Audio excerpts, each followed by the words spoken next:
Please let me thank you one more time for your help in solving the case of the Turkish medallion. I'm sure that if the story could go public, the whole country would be as grateful as I am to you. As you may have surmised, I have a very urgent and confidential matter which requires your immediate assistance. You probably are aware that we are going to celebrate the birthday of a very important person, a member of the government. I can't mention their name in this letter for obvious reasons. The most famous and accomplished artists were selected and invited to perform. We are confident about their reputations. However, we have concerns about one performer in particular, a young Italian diva, Gallia, as there are certain rumours circulating about her. She has also provoked great acclaim in every European capital where she has appeared. We want to include her in this gala event, but have reservations about her reputation. She is, as fortune would have it, in London for another engagement. Sir Bromsby has invited her to perform during a reception to commemorate the return of his daughter to England. Due to reasons of politics and security, I can't attend the reception myself. Apart from yourself, I do not know anyone else I would be able to complete a mission of such importance. Together with this letter, I am sending 2 invitations, as I assumed your eminent colleague, Dr. Watson, would be accompanying you. A cab will arrive at 221B Baker Street at 8 p.m. to take you to Sherringford Hall. Even though I know that the prospect of attending a private concert given by perhaps the best voice in Europe is very attractive for a music lover like yourself, please allow nothing to distract you from this important mission. Yours sincerely, Lord Cavendish Smith. How can we refuse a mission of such importance? Appearances to the contrary, I believe that the future of the nation can depend on our presence. Are you with me? If the future of the nation depends upon our presence, Holmes, then you can count on me.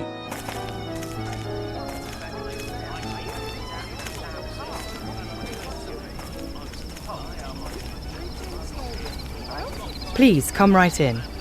According to the request of Lord Cavendish Smith, during the dinner you'll be seated together. What do you know about Sir Bromsby, Holmes? I have never met the man, and I do not follow what is written in the newspapers. However, I can tell you that Sir Bromsby is a man of approximately 50 years old, tall in stature. He is impulsive and may be prone to violent outbursts. He is of low birth, has few intimate friends, and does not like women. He must be a very aggressive businessman who would not hesitate to go beyond the law if it served his purposes. I'd like to add that today he is going to make a very important declaration concerning his business. And you, Watson, what have you heard about him? Well, I doubt that I would be able to give as detailed a description as you have just recited. Holmes, how can you say you do not know the man and give such an account? Watson, you know my methods. Look at the stage and the stand near the fireplace. It is obvious that they are prepared for a very tall man. I see the hostess and servants anxiously glancing in the direction of a door from which their employer must enter. Their expressions go beyond nerves and suggest fear. Only a violent and unpredictable man can cause such anguish. Now look at the guests. The men present at this party are mainly composed of military officers and rich entrepreneurs. All of them are in their 50s and are clearly business associates, so I decided that he is of their age. Furthermore, to have risen as rapidly as he has in this society, Sir Bromsby would have to be a very ruthless and intelligent businessman. The women present reveal much. Beautiful women and young girls, all neatly but rather cheaply dressed. Watson, look more carefully. There are no chaperones. No ladies would appear in public without suitable escort, I assure you. They stare at the youngest gentleman to find a convenient cavalier and cluck like chickens at the smallest idiocy. In short, a man who would invite only business associates and women of the lower classes to the birthday party of his only child must have few friends, rather poor taste in women, and little regard for his daughter. Another item of note, but not the least, observe that group of men speaking very quickly. It's a group of reporters armed with their notebooks gathered together now that the time of the address is coming. These are not the society reporters for the Times sent to cover a gala birthday party. These are the regular reporters who would come only to gain news about the future of the Bromsby Empire. I will conclude by saying that no man, except a lunatic, would accept such an arrangement of tables and furniture. Look quickly, Watson. I hear applause. Sir Bromsby is coming. Ladies and gentlemen, let me thank you all for attending this special reception. In fact, this moment is a turning point for many people.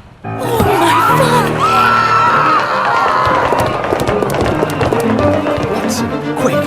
Tell Miss Lambert not to allow anyone to leave and to send a man for the police immediately.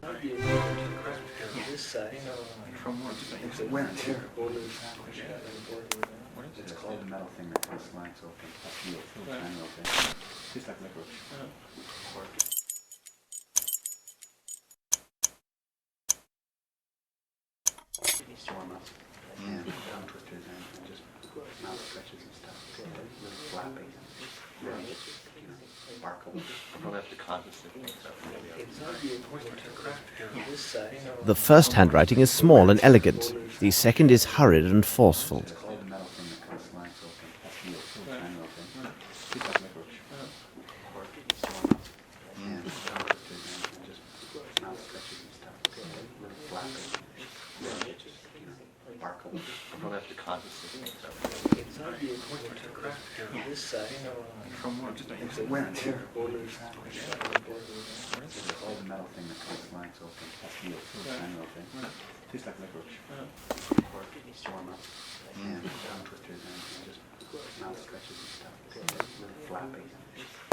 Excuse me, if I may. I am Sherlock Holmes. What do you wish to know?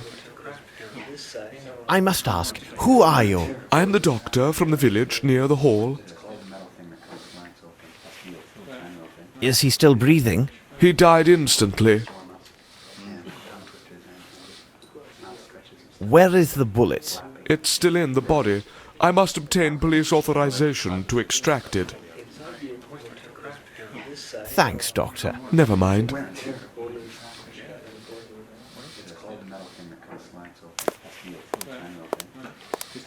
Good day. My name is Sherlock Holmes. Would you mind if I asked several questions? If it helps you. Did you notice anything peculiar at the time of the shooting? I jumped up, and then I looked in the direction of the shot. There, I saw that little flirt, Miss Bromsby. She seemed to be placing something in her handbag amid a cloud of smoke. Then she rushed to the stage. I must say, her sudden inheritance should be a fine present for her birthday. What precisely was your relationship with the victim? We were partners with the old scoundrel. I'm sorry, Sir Bromsby. He personally invited me. He gave me every assurance there would be plenty of fresh meat, if you take my meaning. Well, there was, but some of it was quite cold. Were you an associate of the victim? Yes. He seems so much bigger when he's lying down rather than standing. Well, thank you very much. It is nothing, dear fellow.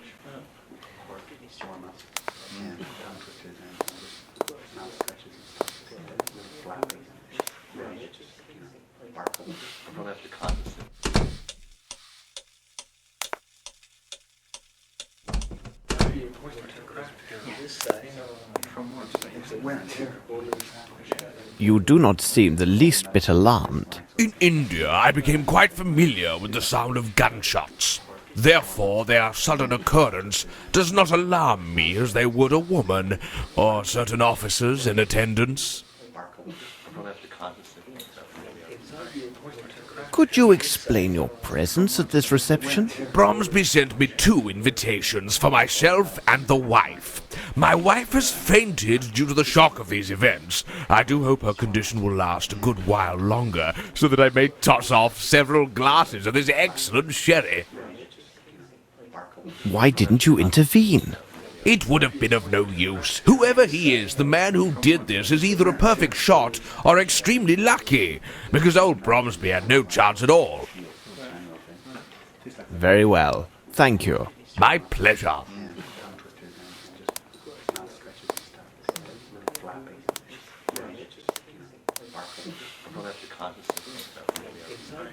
Look, what's this?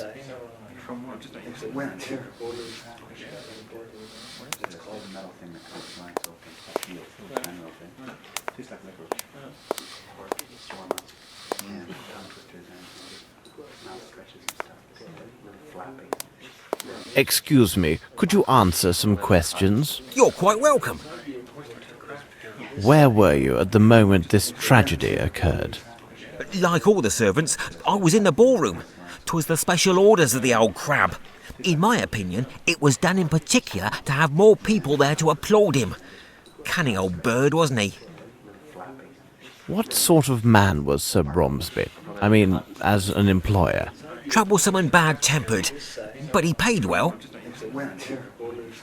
Are you personally at the service of the Bromsby family? Yes, there are 5 of us who serve in the Sherringford Hall. There are Mary and Sue, the maids, Carl, our chef, Lamb, Sir Bromsby's coachman, and myself. All the rest were brought in just for the reception. And where are the rest of the staff? Mary is cleaning downstairs. Sue went to comfort some little goose who had been crying bitterly. It's rather odd because it seemed to me she started crying before Sir Bromsby was shot. And the coachman?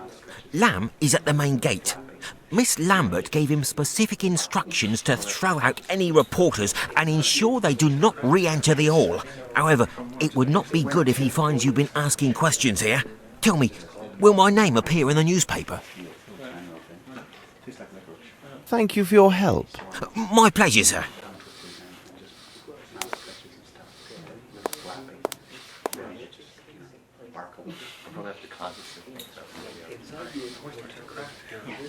That shot was dreadful, wasn't it? It's neither the first nor probably the last I shall hear in my life.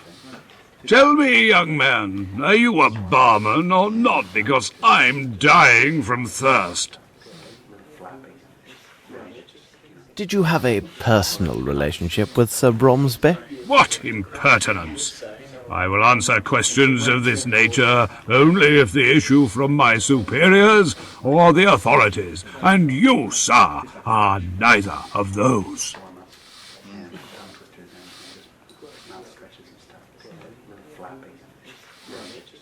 Well, I must leave you now. All right, young man.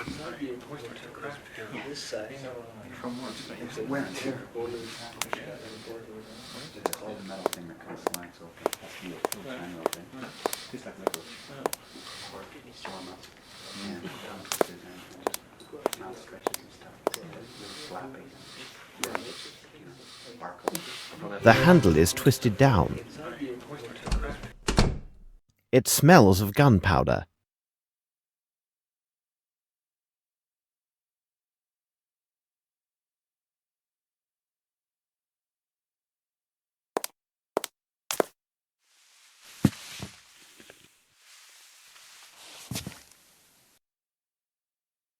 This black cloth is large enough to conceal a person.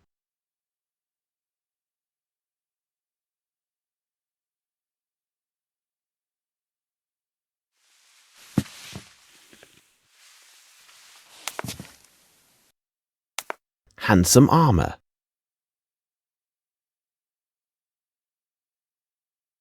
I need something.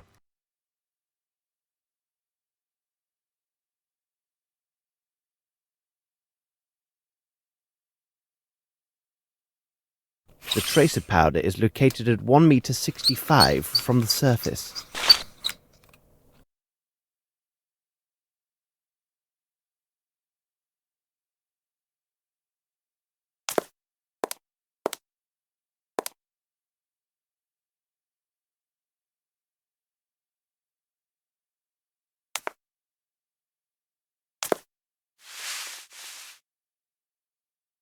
Black hair.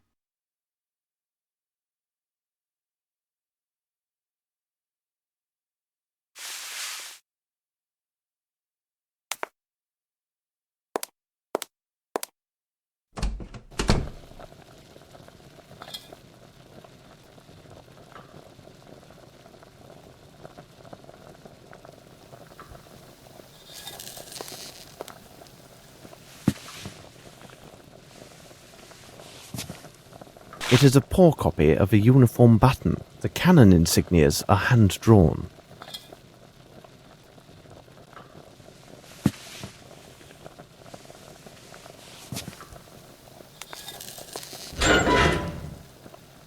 This is diabolically heavy.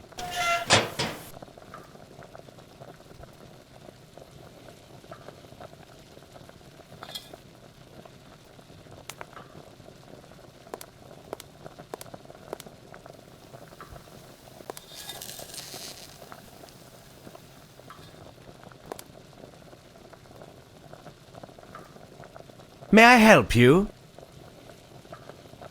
Hello? Are you aware of what has just happened? Yes, it seems that our master has got himself killed. Scott told me that much. On his daughter's birthday. And all these nice dishes. It took me so long to prepare them. What a disaster. How would you describe Sir Bromsby? Well, as an employer, he was not easily satisfied, always insisting on some Indian or French dish. That old fowlet put it into Sir Bromsby's head that this Frenchman prepare better meals than the English. He would have had my master eating frogs stuffed with snails if he could. A Frenchman? Yes, a squint-eyed Frenchman. That must be done like this, and this must be placed like that. Well, he may well be a connoisseur of fine cuisine and service, but of everything else, Miss Lambert dared not even contradict him about the tablecloth's colour, though Bromsby hated white and insisted on blue to match the colour of the daughter's eyes. And look how he placed the tables in the ballroom. I have never seen tables arranged in such a manner. The lid of your dustbin is quite heavy. It makes some noise, doesn't it? At least we know when somebody closes it. I was in the cellar, and I heard the lid closing a little before that, what you said was the shot. I heard it again right after. But that surely must have been Mary, our maid. You say it was Mary, the housemaid. How can you be sure? The first time I saw her with my own eyes, when she came to empty the rubbish. She cautioned me not to fall asleep in the storeroom. She always has something amusing to say. The second time, I didn't see her. I only heard the lid close. I will let you get back to your work. All right. Good night, sir.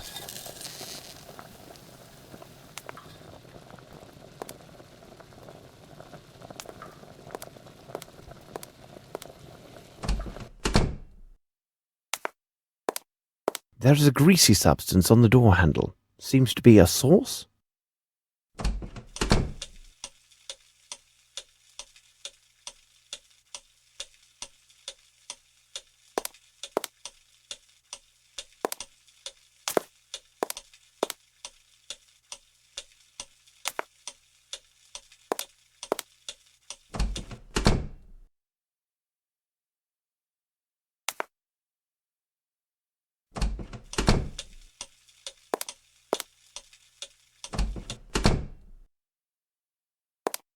I need something.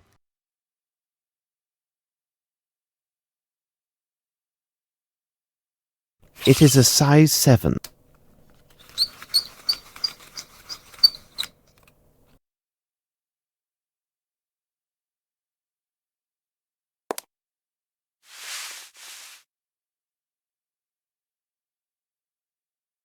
Curious, this flaky ash does not come from this cigar.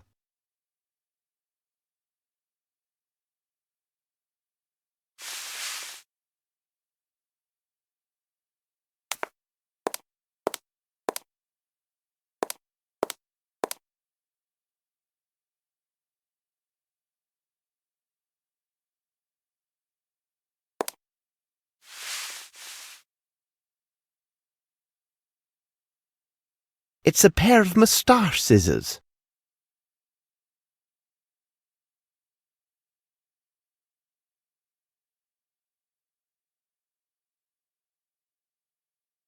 It's a pair of red greasy hair.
I need something. A small caliber pistol. A Wright model. Train and ship tickets from Geneva to London.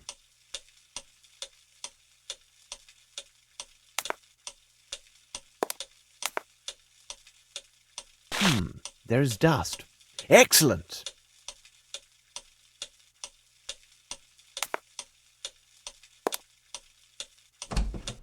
This room was rarely used. Everything else is in order. Very interesting. What a pleasant picture. And this lady is wearing a very nice earring.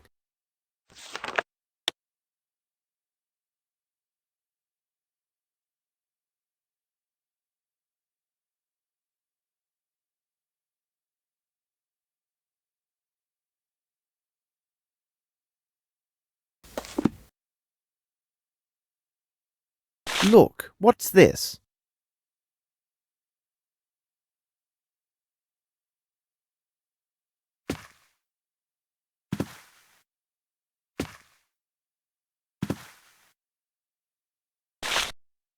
A textbook to study French. A calling card written in French.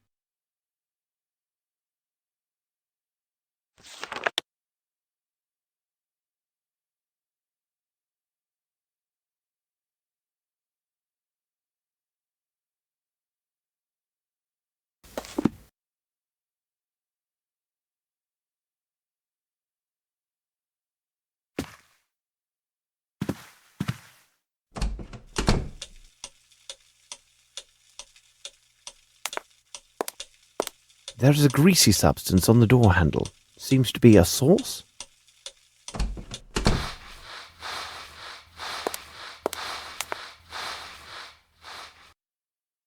Excuse me, but would you be Mary? What do you want, mister? Did you hear the shot? Of course I heard everything, but I didn't stop my work.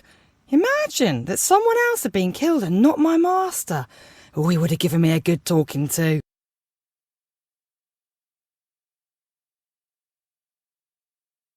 What's happened here, on this carpet? An idiot from Hertford's turned over the fowl. Sir Bromsby passed by without even taking notice. It did seem his mind was elsewhere these days. Of course, it was probably because of Miss Lavinia's homecoming. What do you think of your employer? He could be the very devil at times, but not the worst. If you had just known my father. And then the master was so generous with our wages. Did you go to the well during the reception? Yes, I went there once to empty my bucket, but that was before the dreadful shooting happened. Only once? I told you, only the one time. I even called out to that lout Carl not to fall asleep. Oh, he spends his time drinking in the storeroom, and I often find him asleep there. Oh, but please, sir, you won't mention any of that to Miss Lambert, will you? And the Frenchman, how could you describe him? He's a sly one. He's also cross-eyed. Oh, but most handsome and very talkative. Ask Miss Lambert. She's quite keen on him. Did you observe anyone pass this way after the shot was fired? No one's come this way, not from the moment I returned after emptying my bucket, and the whole while I've been cleaning. I only saw Scott, who was in the ballroom. He half opened the door to tell me the news.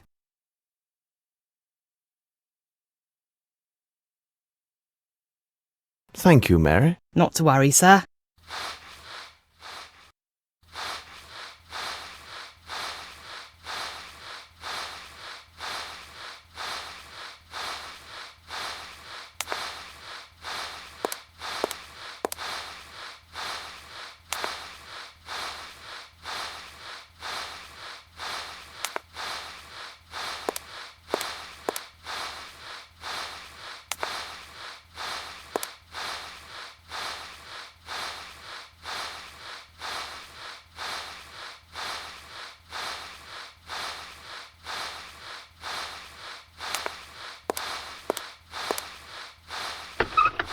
blue tablecloths, yet they are shorter than the white ones used in the ballroom.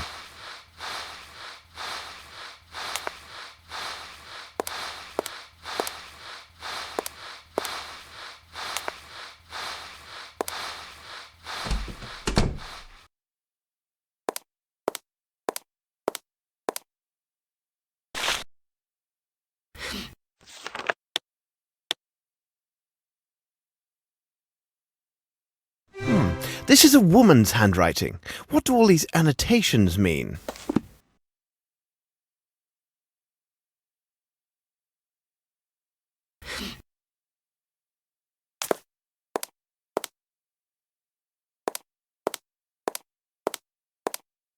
Let me introduce myself. I am Sherlock Holmes. Oh, Mr. Holmes, the infamous detective. We are heaven blessed by your presence. I am afraid I am still in shock. Tell us what you saw. I was behind Sir Bromsby when it all happened. I am sorry, but as such I could not see anything of interest. But I am convinced that Miss Lavinia had nothing to do with it. We have found Sir Bromsby's speech. There's something quite puzzling about it. Ah, you talk about the notes that I left for him. Sir Bromsby always improvised his speeches in public as well as in business. Nevertheless, it was still necessary to remind him about particular points. So I sometimes made notes for him on a sheet of paper. Hold on, he must have made that odd notation himself. It says something about a peasant and a snake. What could it mean? Whom do I have the pleasure of addressing? Oh, I forget myself. We haven't been properly introduced. I am Herman Grimble, adviser to the late Sir Melvyn Bromsby and minority shareholder of Bromsby Enterprises. So you knew Sir Bromsby well, then? What a sad end for such a great man. We first met in India several years ago. That would have been before the birth of Miss Lavinia. We have been business associates and friends ever since that moment. What sort of man was Sir Bromsby? He was a man with strong character that at times seemed excessive. He was unyielding, but he was a good man. Have you any knowledge about the succession of his business interests? I believe that Sir Bromsby had drawn up his will with his attorney and friend Horace Fowlett. When it is read, we will know more about the specifics, but I can assure you that nothing therein would threaten Bromsby Enterprises. And where is this Mr. Fowlett? He must have been here, because he would have most certainly been invited, although he is hardly a person of high society. Where could he be, I wonder? Did Sir Bromsby have any enemies? Oh, there are always those who envy a man who is successful in business. But to say that Sir Bromsby had enemies? No. I cannot think of anyone who would desire his death. According to many witnesses, Sir Bromsby seemed anxious. Well, he really was a little worried these days, but it was most certainly due to the strains associated with the reception, ensuring a good time for his guests and the happiness of his daughter. They have not seen each other in 6 years. Perhaps he could not see her in the room. Thank you very much. I am at your disposal.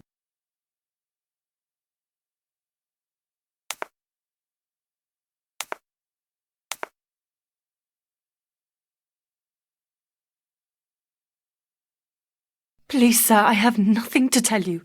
Everyone stands ready to accuse me of this foul deed. I have done nothing. I have only seen my father die before my very eyes on day of my majority. This young lady tells the truth. I can attest to her every move since she first appeared in the doorway. Beg your pardon for speaking so boldly, miss. Where were you at the moment of the shooting? I was near the bar speaking with Colonel Patterson. Everybody started applauding and turning towards the stage. I turned to look through the crowd. Did you notice anything in particular? When one of the doors opened, I did see a person hidden from the other's view. A beautiful young lady stood just at the threshold. I felt somewhat ashamed for staring at her so intensely, but her considerable charms captured my full attention until the dreadful shooting took place.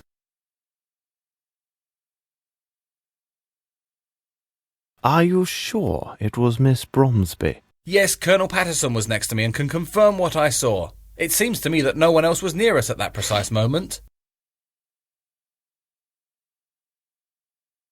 What is your reason for being here? I owe it to Colonel Patterson. We met each other several days ago at his club. He kindly persuaded me to accompany him.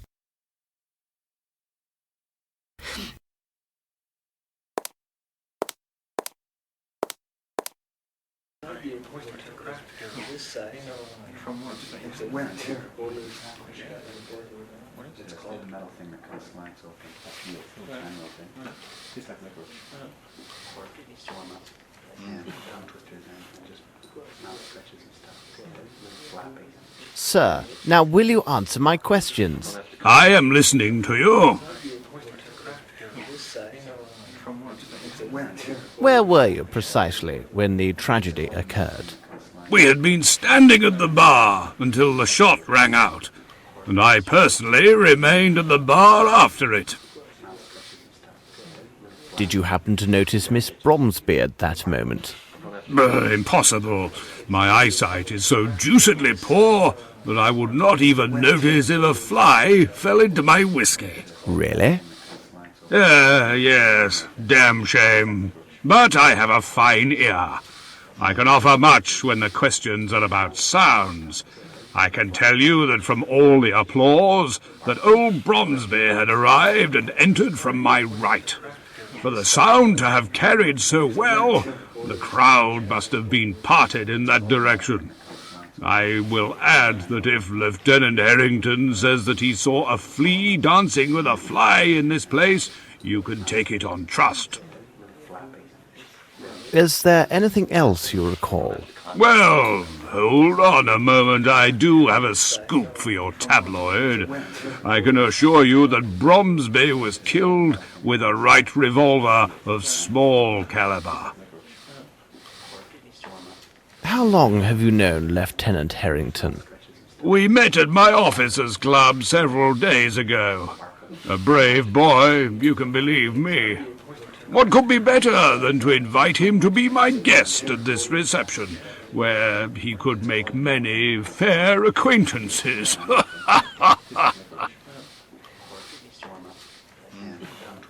Thank you for this information, sir. Colonel to you. Were you at that precise spot at the moment of the murder? Indeed, I was standing just there. I could easily see the door because there were so few people in front of me. What did you do right after the shot was fired? I left the room as did almost everyone. I must leave now and make my excuses to Miss Lavinia for my behaviour, don't you think? Thank you for your help. It was not a problem.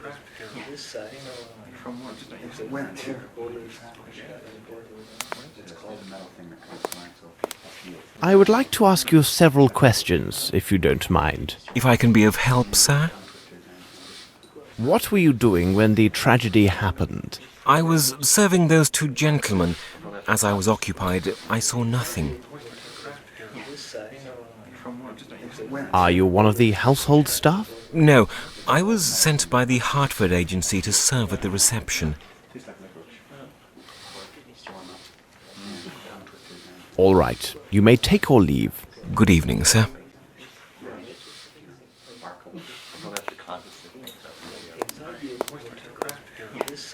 Sir? Did you know the Frenchman? Oh, he chatters on, like all the French. I do not think he came back. Thank you for your help. My pleasure, sir.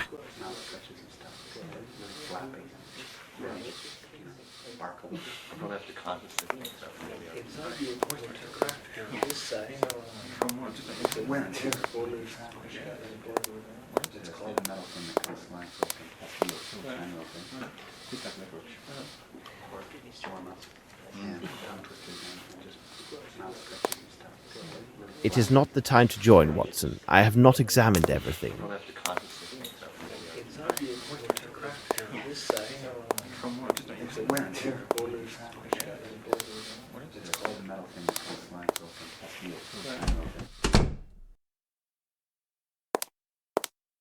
It is not the time to join, Watson. I have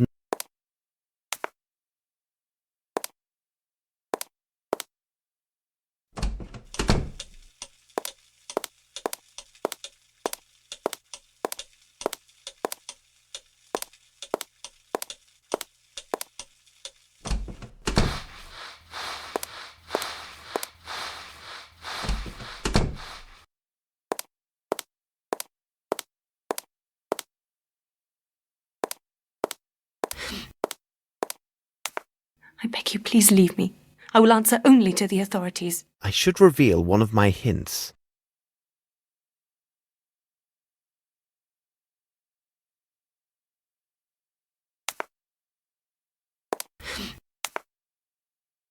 Miss, this revolver, is it yours? Oh, dear God!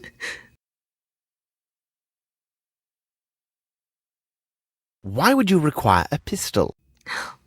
My father gave it to me shortly after I arrived. Dear God, what will the police make of this? I swear I did not kill my father. No! But why would he press you to carry a pistol? He seemed most anxious for my safety and his own.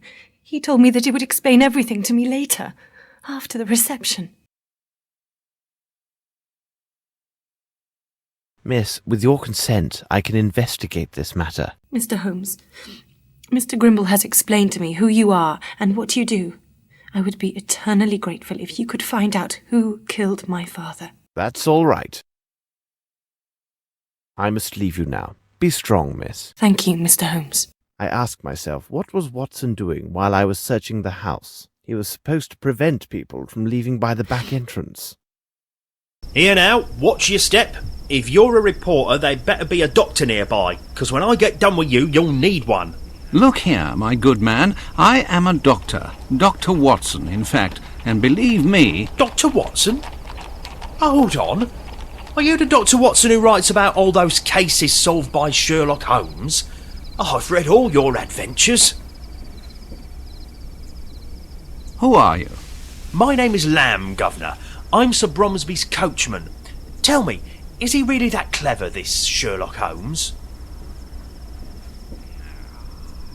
Look sharp, Lamb. Sherlock Holmes and I require your able assistance. No doubt. Stand firm at the private entrance and make sure no one enters or leaves until Holmes or myself returns. My pleasure, Dr. Watson. You tell Mr. Holmes that if anybody even steps on the lawn, they'll have to deal with Lamb. And I can tell you, there are few bold enough to dare my fists. I leave you, Lamb. Right, I'll stand guard. Yes, sir? This door is blocked. That gate is the only way in or out of here, Dr. Watson. I've already secured the other door on orders of Miss Lambert to avoid them nosy reporters. If anyone tries to make a break through the garden, they won't get past me. I leave you, Lamb. Right, I'll stand...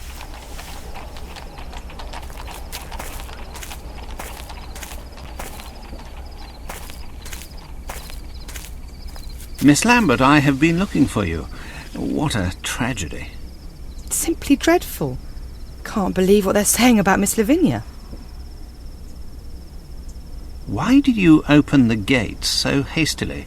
I was so upset. I know now it was imprudent. I should have waited until the authorities arrived, but some of those gentlemen were so loudly insistent that I yielded. Have you informed the police? The village constable attended the reception. He left on his bicycle, I assume to inform the proper authorities. He told me that an inspector from Scotland Yard was already in the area on official business. I know nothing about the nature of his business, but I was told he should arrive soon. What sort of man was your employer? Oh, he was a great man. The people of the hall considered him to be very strict, but I think it was just his way of showing a fatherly attitude. And he dreamed of this day when Miss Lavinia would return. You have a list of guests. Oh, of course. I have a complete guest list for the reception. It's inside the dining room. I believe the police will have need of it. Well, nevertheless, I must first caution them to pay little heed to the notations I made regarding certain names.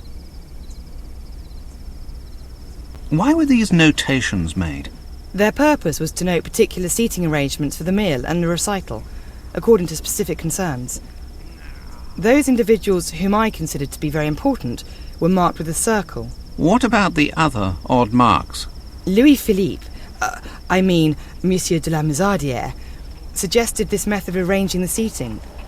He also advised me that those guests with poor eyesight and hearing should be seated so that the acoustics and lighting in their room would favour their enjoyment of the recital. So the first category was marked with a point, the second with a cross. What do you know about this Frenchman? He is from a noble family, but found himself forced to seek a vocation as a head waiter. He is so inspired and keenly sensitive to the details.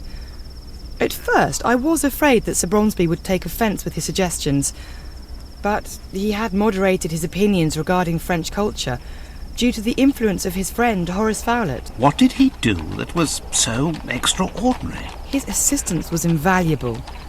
He took such concerns with every little detail. The dishes, the tablecloths, everything. He not only declined an offer of lodging here at the hall, he also deferred his wages until the end of the reception.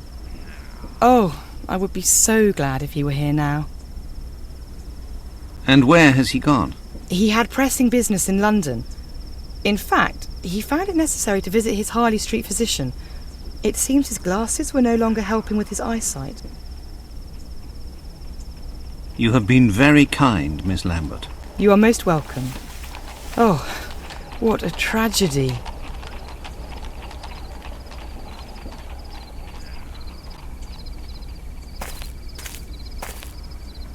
Hello. Please excuse me. I'm investigating the murder that has just happened. Oh, yes. Well, that is good. What would you like to know? Where were you at the moment when Sir Bromsby was killed? I was near the stage, and I saw him falling. Oh, my goodness, it was terrifying. I ran for the door, but despite all my efforts, it was blocked. But your costume is torn. How did this happen? When I was trying to open the door, the crowd dragged me away. I then fell to the floor. I fortunately suffered no harm, but when I arose, my beautiful costume was ripped and stained. Well, I won't disturb you any more. Yes, no, fine, thanks.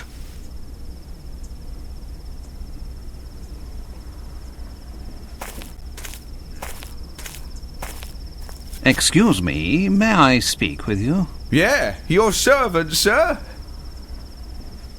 Are you one of the domestics employed by the hall? No, I am the personal servant to old Satterthwaite. He is there, sitting on that bench. He seems right enough, but he refused a small drink for his health. Surely he cannot be well. Tell me, what have you seen? I heard the shot, then such a strange noise, and the next thing I know, all those money bags are running in a mad rush with their wives or whatever. Thank you for your help. My pleasure. And you, what are you doing here? I'm waiting for Miss Roundtree, the niece of that banker chap. She is inconsolable, all because her admirer of a mere 3 days' acquaintance had already abandoned her. Nothing unusual about that. There is no worse-tempered female than this girl. Well, maybe other than my wife.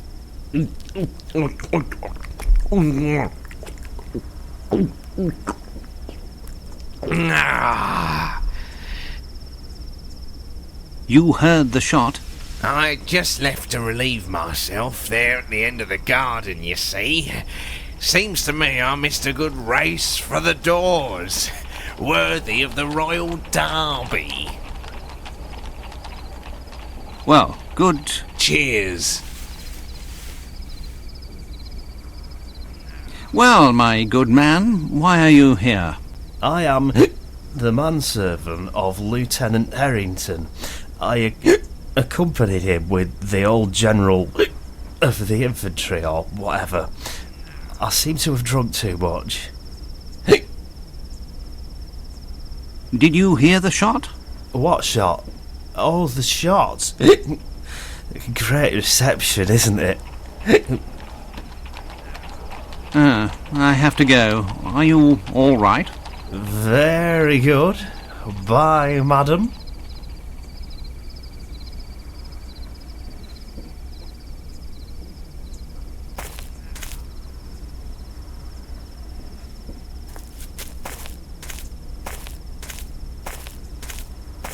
Are you a relative of the victim? No.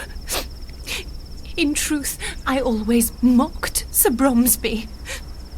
I am upset because my friend did not arrive as promised.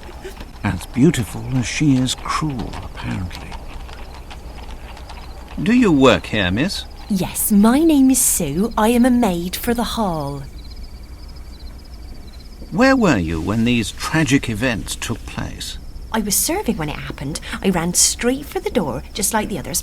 I swear his daughter must have done it. She's such a strange one. Thank you, miss. We may talk with you again. Oh, I hope so. I have questioned everyone here. I'll go see if Holmes has finished on his end. Holmes! The gate! I know, Watson, but it is of no real consequence. To question all these people would be a tiresome activity and would be of no value to this inquiry. Such ordinary inquiries are best left to the police. They have their purposes. As you like, Holmes. Now, Watson, to put your mind at rest, I can see that you have done well in my absence by placing the formidable coachman at the gate. I also imagine you have already spoken with Miss Lambert? Yes, and some other people too. Hold your report until I return to Baker Street. Meanwhile, be a good man and look to the gate. I must be informed the moment any official arrives. As always, I depend on your able assistance, Watson.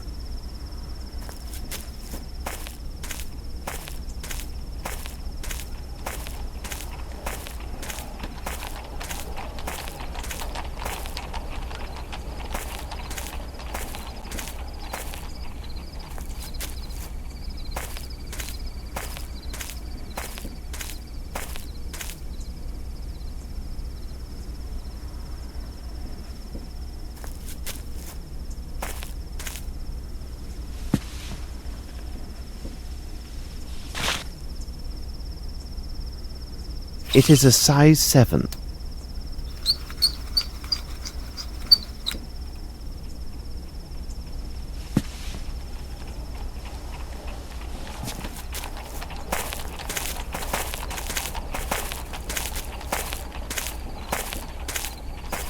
Holmes! Good day, Lestrade. Your haste deserves comment. One could say that you were right to hurry here, as this case is one of great complexity and challenge. Do not worry. I think that you will manage to get back to your mother before the dinner hour. In the name of devil, Holmes, you go too far. Do you spy on me now? How do you know I've been to my mother's? Dear Lestrade, it is really quite simple. I must admit my mind has been stimulated by the main course, which would be this unique case. However, I sometimes enjoy a light snack of the details which surround it. Observe, we are in the middle of the countryside, and you have some fresh yellow pollen, but only on your right sleeve. This implies a recent gift of flowers. It is a gallant gesture, but surely a meeting with the fairer of our species would take place in London. Considering the promptness of your arrival, it must have been a bouquet of flowers you took to someone who lives in this area.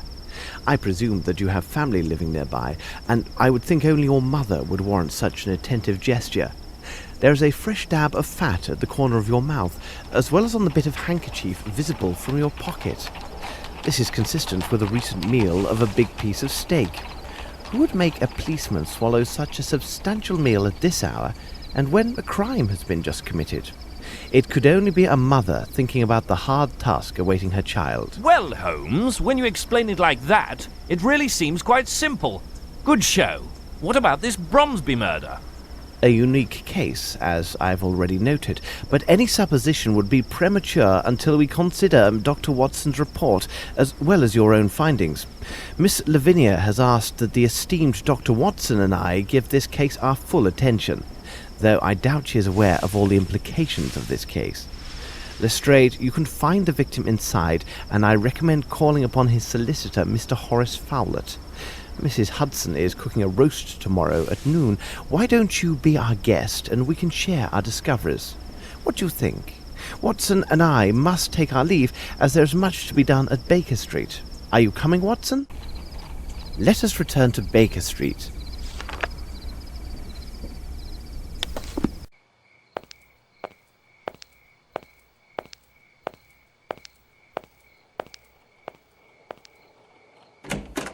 Everything is well noted. Watson, bravo. All of these elements will be a great help to us. As for myself, I have already told you everything that I know, and I can tell you nothing more until I receive answers to the messages I've sent with Wiggins. Now I must return to my experiments to test my theory regarding the substance I found at the scene of the murder. Meanwhile, I suggest you look through the books in the bookcase. Information that you find there might prove very useful in resolving this case. I have to check 3 books on the shelves. Let's see.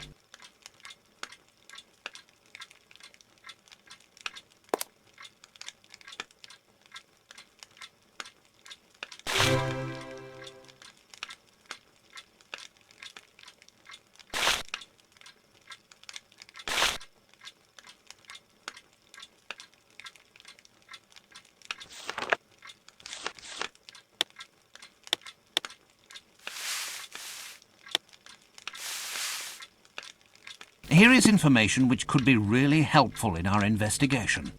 These Chirapaki cigarettes come from Brazil, and they seem to contain narcotic substances. What might they be?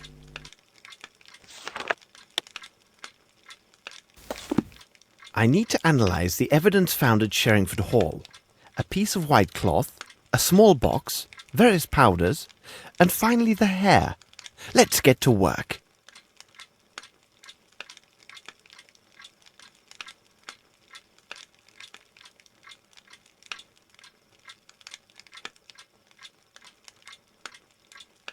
I need to analyze the evidence found at Sherringford Hall. A piece of white cloth, a small box, various powders, and finally the hair. Let's get to analyze the nature of these stains. I must first soak the cloth in a solution of soap and water.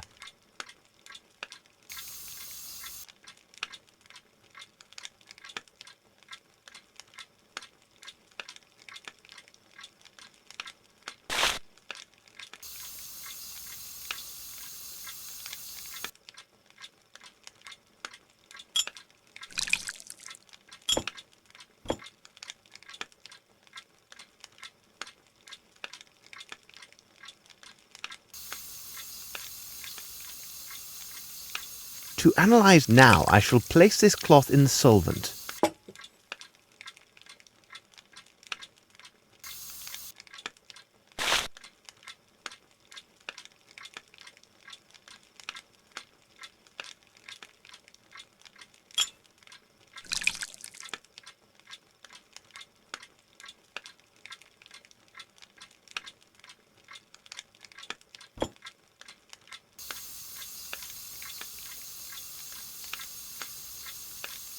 Now I shall... The stains are sticky, but not very oily. Let's examine a very fine white cotton.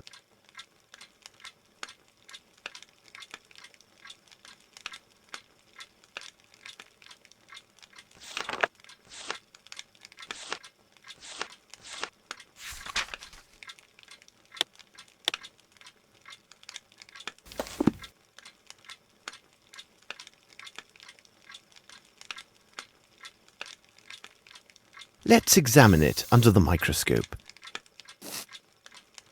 Let's examine it under the microscope. What would be the reaction if I heated this powder? Burnt gunpowder.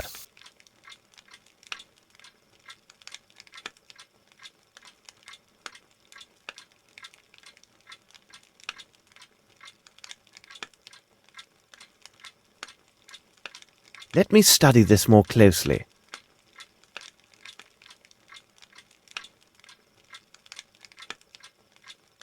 Let's examine a man's hair.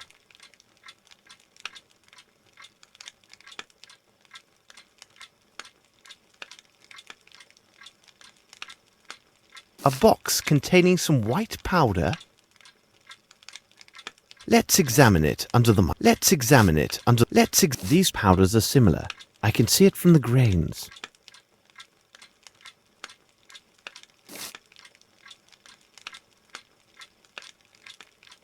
What would be the reaction? It has no effect.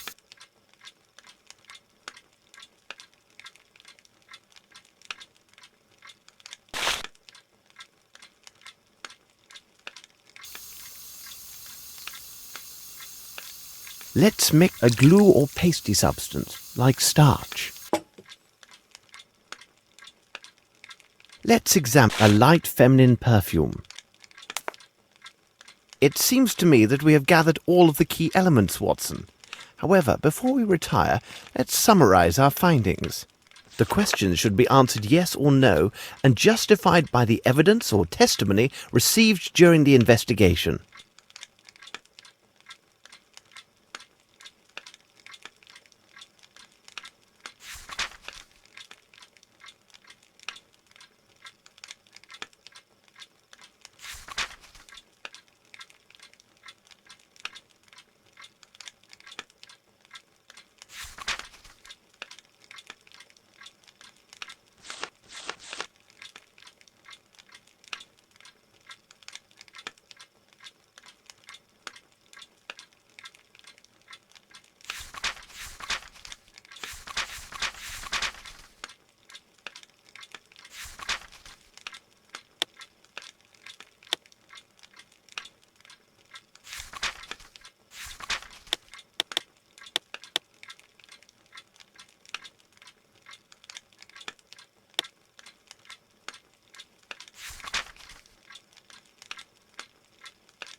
We must have made an error, Watson.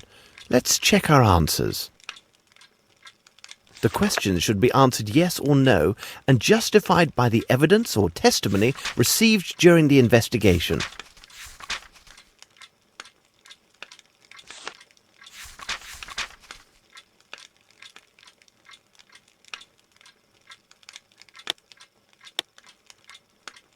It is simplicity itself, Watson. We have answered all the questions.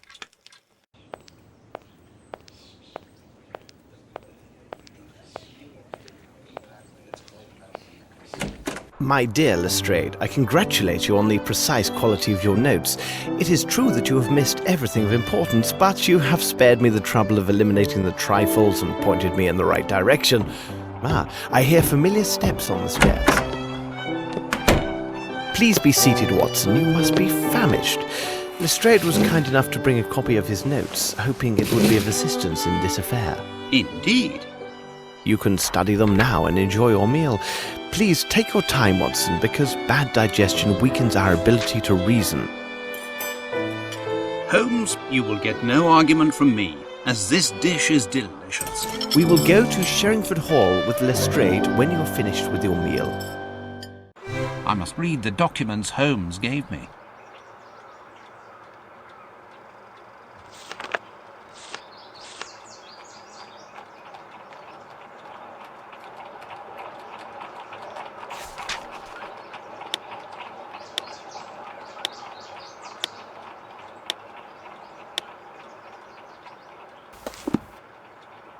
All this is very interesting. According to the evidence, it seems that the shooter was not in the ballroom or the corridor. Where was he then? Are you finished, Watson? Shall we go? Let us return to Sherringford Hall.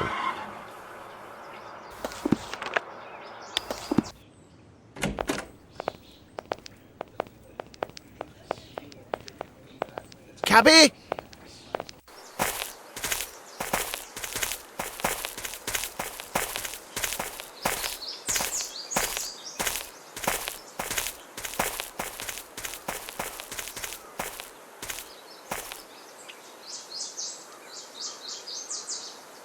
Sirs, please, go right in.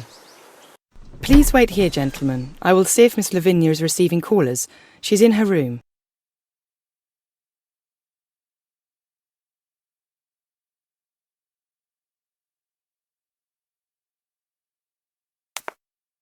Well, Mr. Grimble, I didn't expect to see you here at this hour. I am worried about Miss Lavinia, needless to say.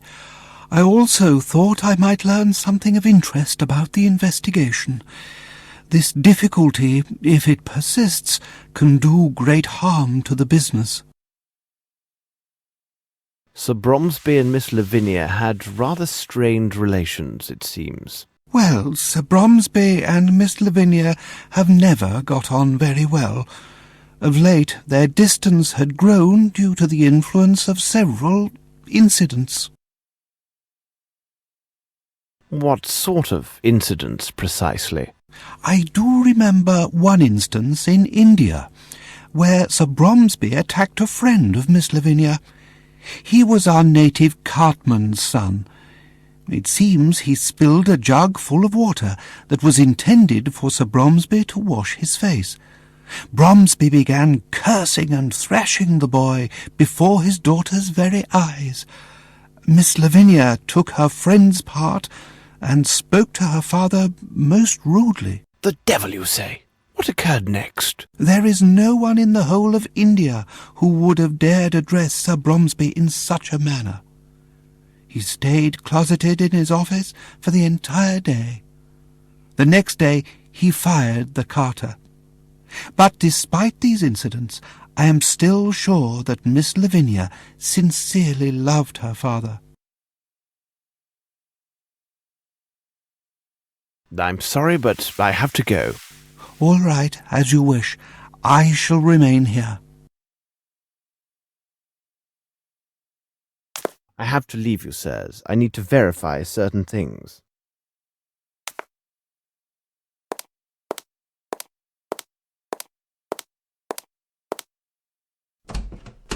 The more we consider the facts of this affair, the more mysterious it becomes. The important thing is to be precise and rigorous in your analysis.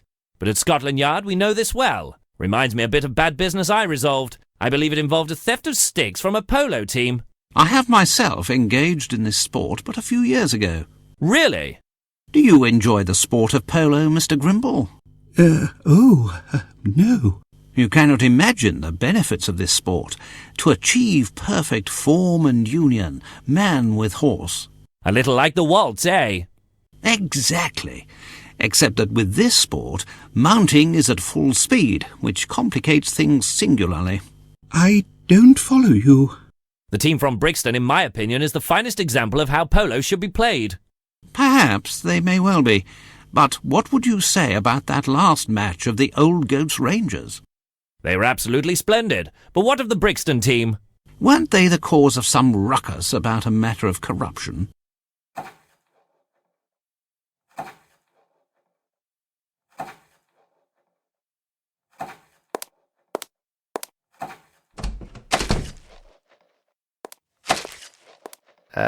May I come in? Well, oh, take that!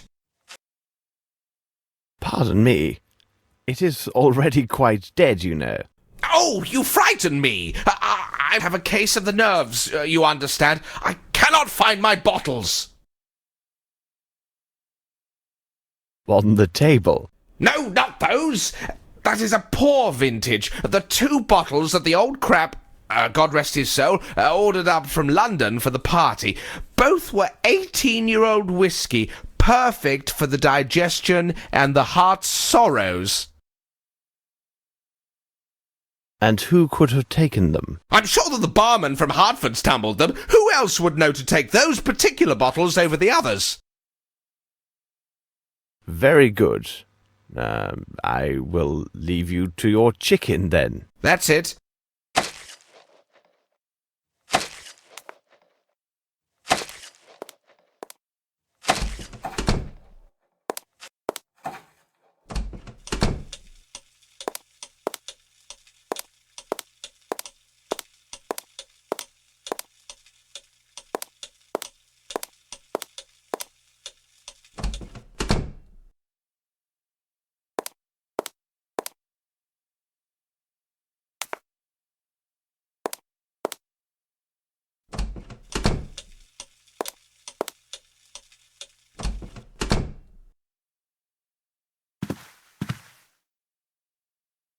A handbag of Lavinia Bromsby. I do not favour ransacking a lady's personal property, but I think she will be understanding. A programme for the London Opera.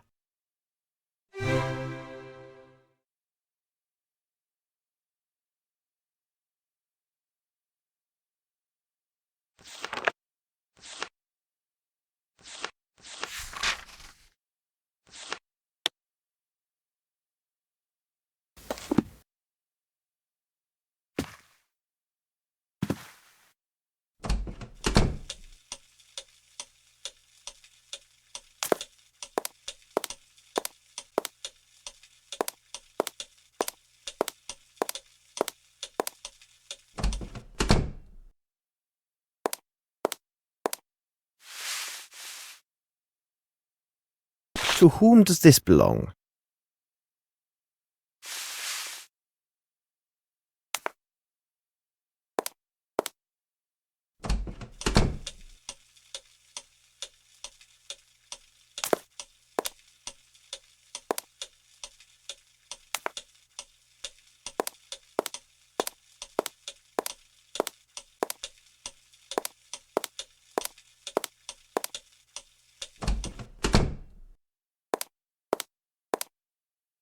Closed.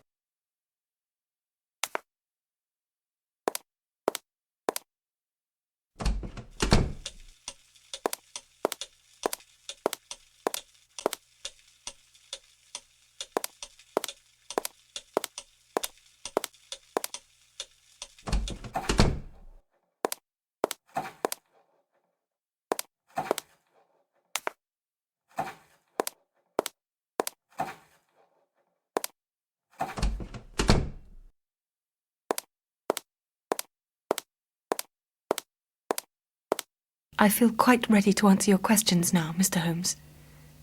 Yesterday I was not in my right senses. I do want to encourage you, on the sound advice of Mr. Grimble. He explained to me that everything my father built during his entire life may collapse unless this gossip ceases and this matter is resolved. Do you agree, Mr. Holmes? Whatever the truth is, I will reveal it. First of all, it is necessary for me to know your acts and your movements during this unfortunate event. First I attended my appearance in the powder room. Then, as my father requested, I was standing quietly just inside the ballroom. I powdered my face one last time, while everyone, including myself, was watching my father. Suddenly, I heard this noise from behind me, and then I saw my father stagger and fall. Oh, my dear lord. So I ran to his side and found that he was dead.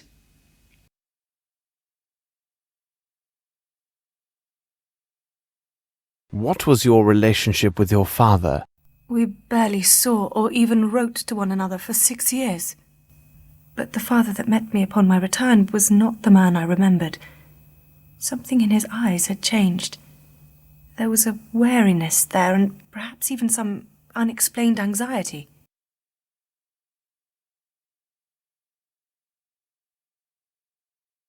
Forgive me, but it seems Lieutenant Harrington has made himself responsible for your care. Oh, he has proved himself to be most gallant and considerate. I have no friends here, other than Mr. Grimble. Mr. Harrington neither requested nor expected any recognition for his kind interventions, and was most attentive yesterday evening. Thank you for answering my questions, miss. Oh, it is me who should be thanking you. As I mentioned to you before, if this investigation is to proceed properly, it'll be necessary to examine your father's personal documents. May we see his office? I suppose Sir Bromsby kept his papers in this drawer. Watch out! Good God! It must be one of Fowlett's inventions. Sir Bromsby mentioned he had asked his lawyer to devise security measures to protect his private documentation. I remember now that Fowlett has a unique passion for mechanizations and automatons. I had no idea what kind of devices he had created. Inspector Lestrade, I give you leave to tend to your appearance. I doubt you can return to the yard in such disrepair. I will now examine this room according to my methods.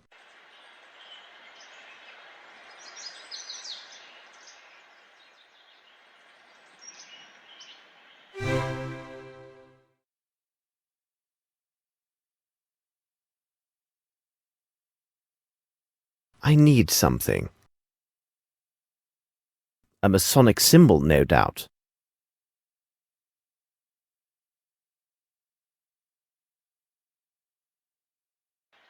The young Lavinia, with her grandfather, no doubt.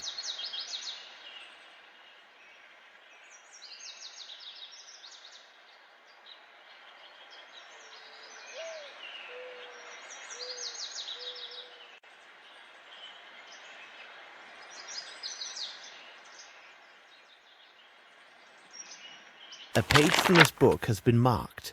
Let's examine it.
It is the pieces of the English edition of the Indian newspaper.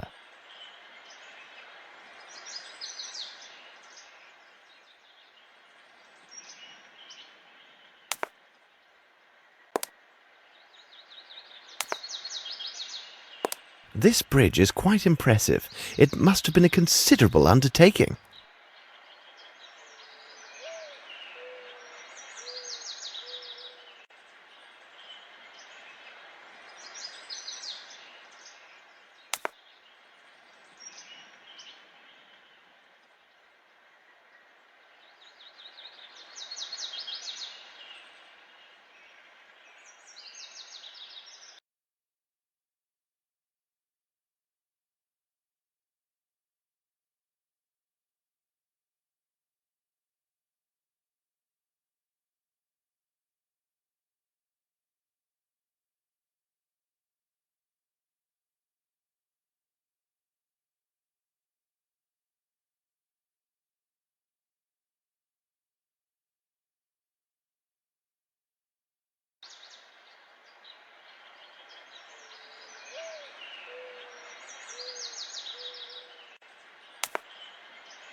Look here! This message just came for me.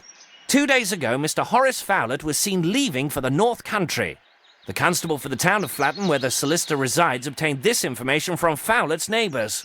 I have a bad feeling about this, Watson. What would you say to a short jaunt to Flatton to finish off our day? No objection at all, Holmes.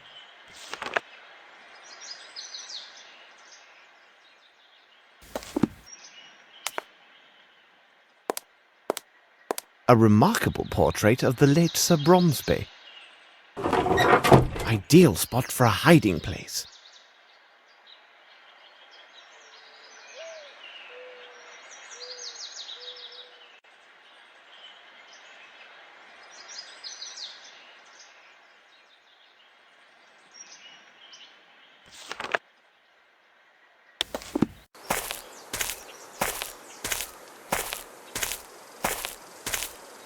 Cabby! Hello, gentlemen. Constable Fletcher here. Good day, Constable.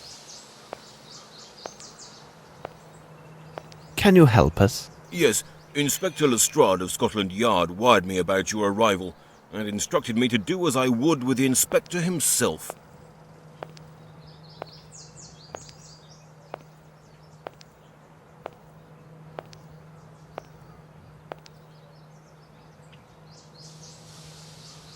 Would you be so good to take us to the neighbours who spoke of that night? Come with me. Here we are. Excellent!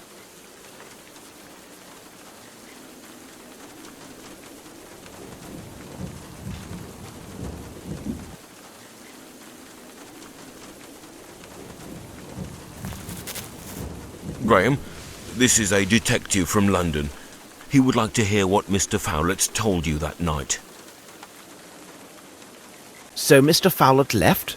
Yes, he made his departure the day before yesterday, in the night. Not that this is the first time he's behaved in such a way. Anyway, he's not like others, and it didn't seem odd to see him leave at that hour, despite the heavy downpour.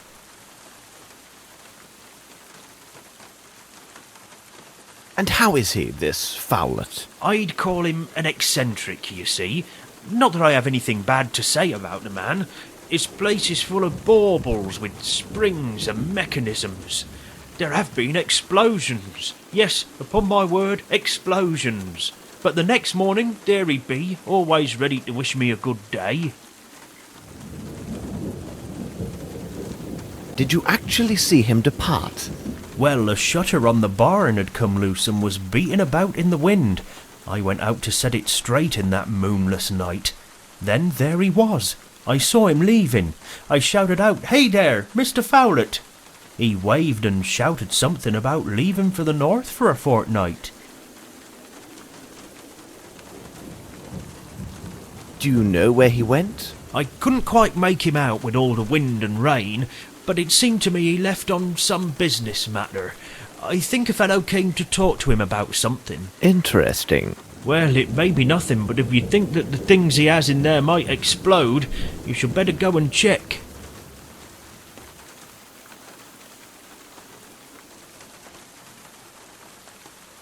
do know a way into Fowlett's house. Here's the key to the door that he left with my wife. If you don't mind, I won't accompany you.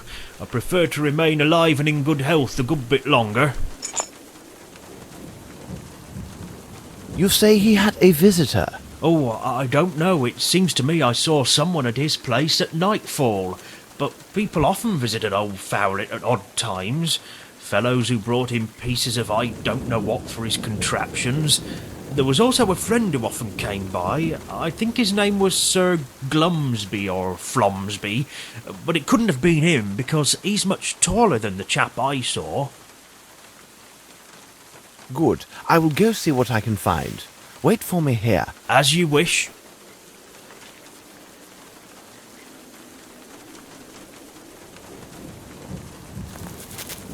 Yes, Mr. Holmes? Constable Fletcher, I must ask that you allow me to enter alone. Do you agree? Yes, Mr. Holmes. And now, Watson, if you could be so kind to return to the station and speak with the station master. Question him until you are satisfied that you have a detailed description of the party who took the last train to the north 2 days ago. My pleasure. As soon as you are done, please return here. Keep close watch, for I may need your assistance inside.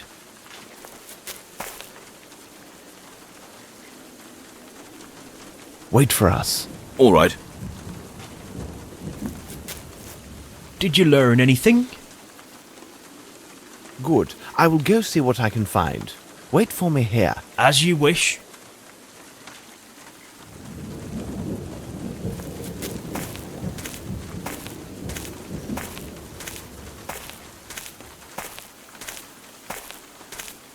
Close. My word, I can't see anything.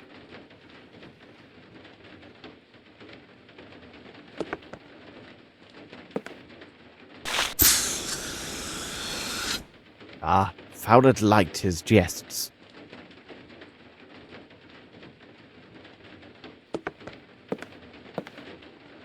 I need to be cautious. These items may contain traps, such as those found in Bromsby's office.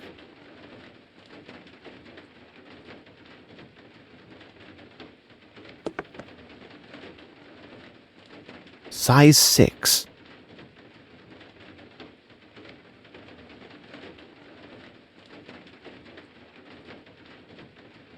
It is a size 7.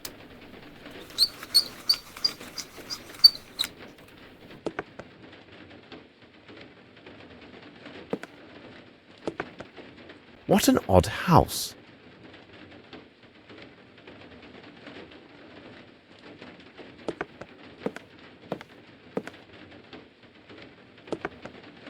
These paintings are from the town of Epilogue.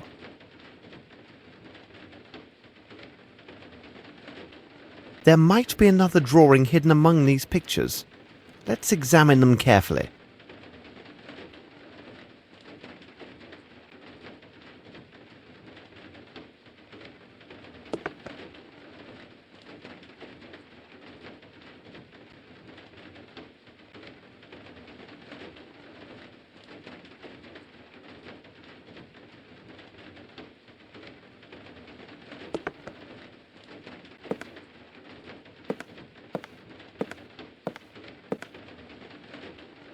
Look, what's this?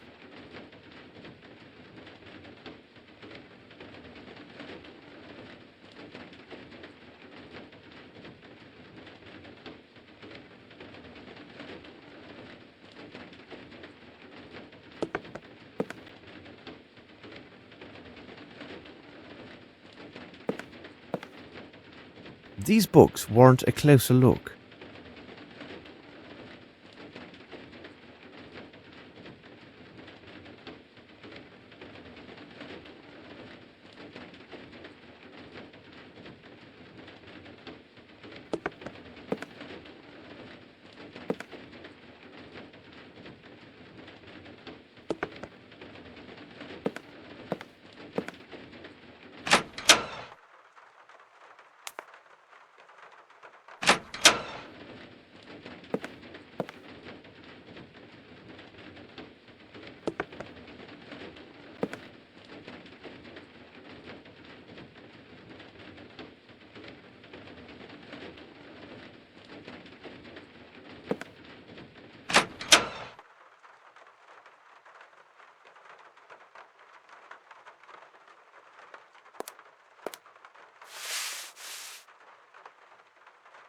White flaky ash.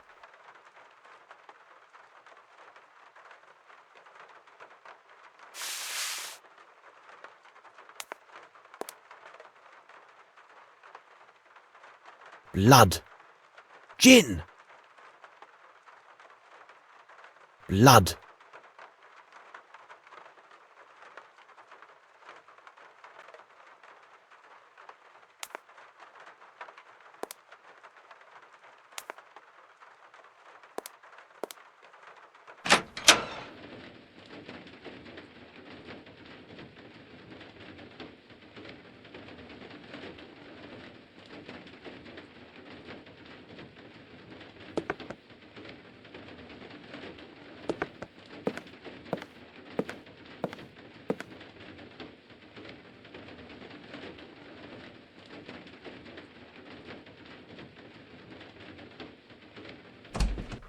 I can see a faint gleam.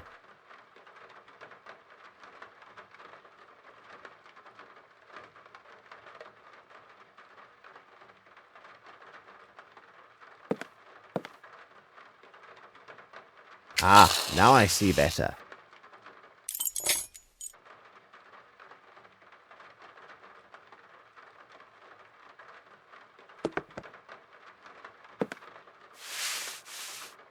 The blood was cleansed with this mop.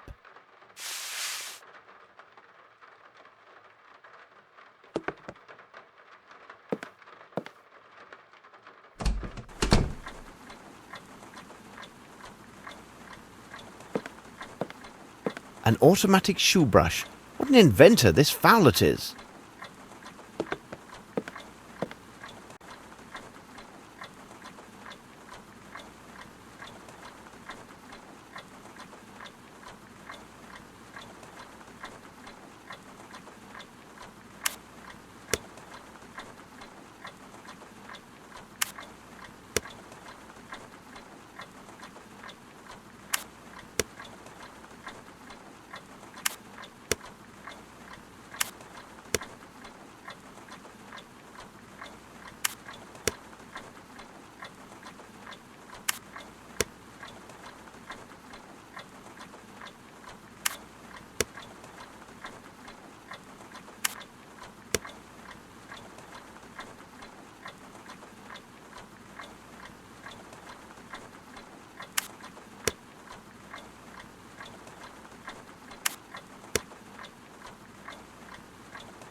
Fowlet created this device to most likely perfect his invention.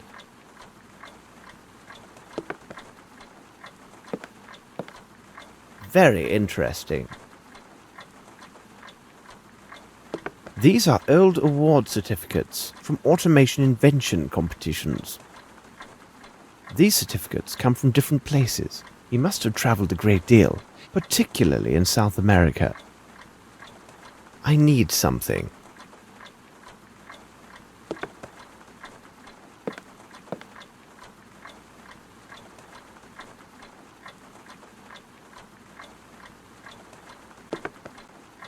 The pillow is missing.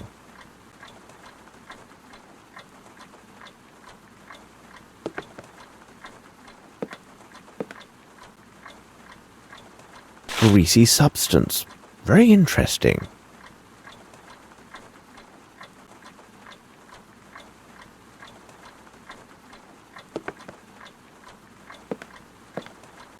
There is Fowlet. He is not tall and appears to be quite obese.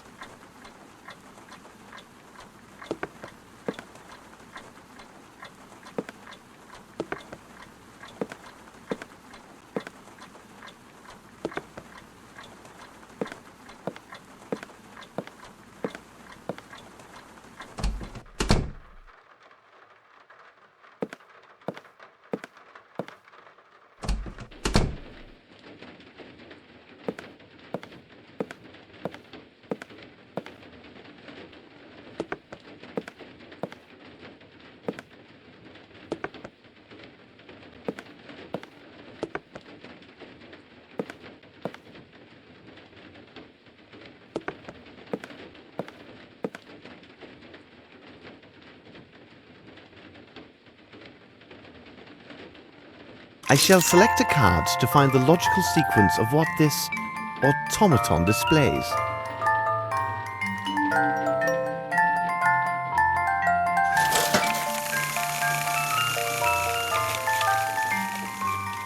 What card do you play? I need to place the correct card in its hand.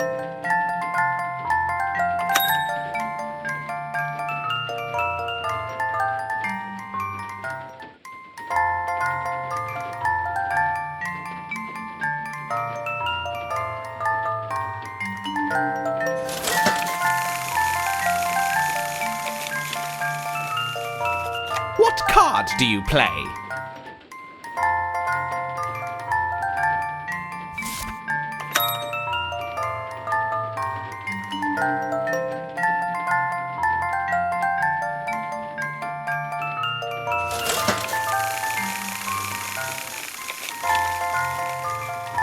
What card do you play?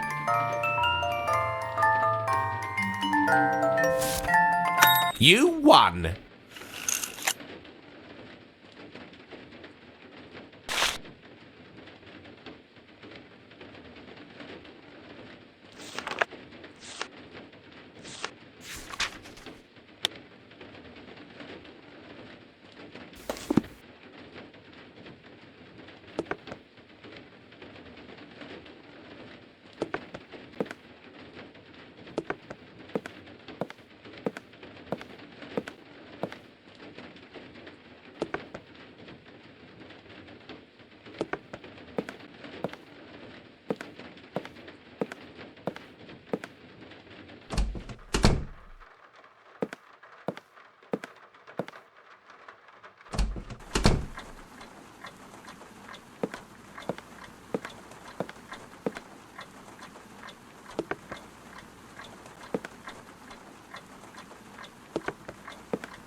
The animals must enter Noah's Ark in the proper order.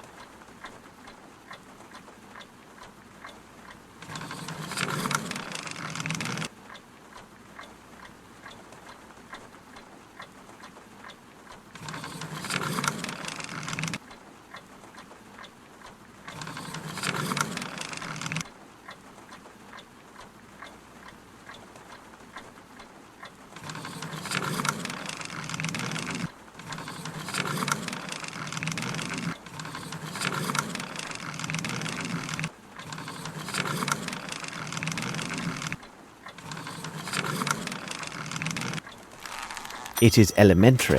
Someone tried to force this safe.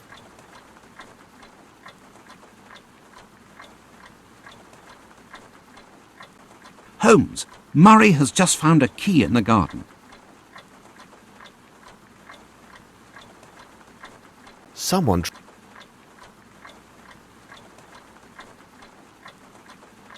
Holmes, Murray has just found a key in the garden.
Holmes, Murray has just found a key in the garden.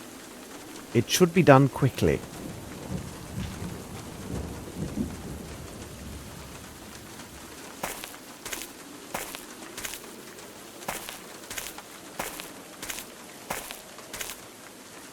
Did you learn anything?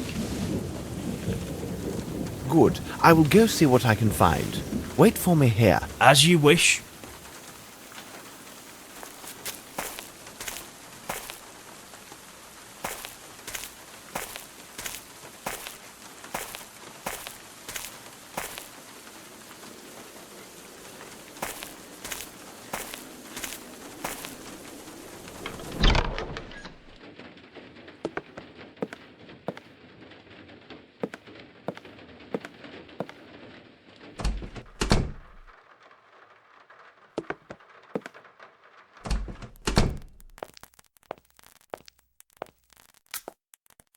Watson, over here! My God, this man is dead, Holmes. Brilliant deduction. I thought perhaps he was tired and decided to rest under a pile of potatoes, which in turn fractured his skull. Watson, you see everything, but fail to observe. I do not have time for trifles. Oh, really, Holmes? You go too far. Watson, tell Constable Fletcher to contact Lestrade with all haste. Now, I'd like to look around the house. All right, Holmes.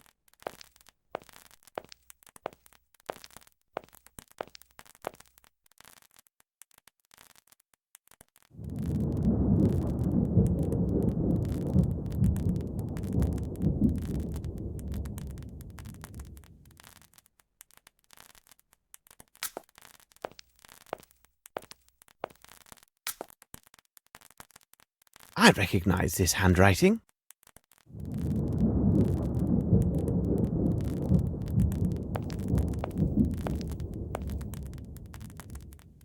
Size 6. This handwriting is identical to the writing on Monsieur de la Mazardiere's visiting card.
Footsteps, size 10.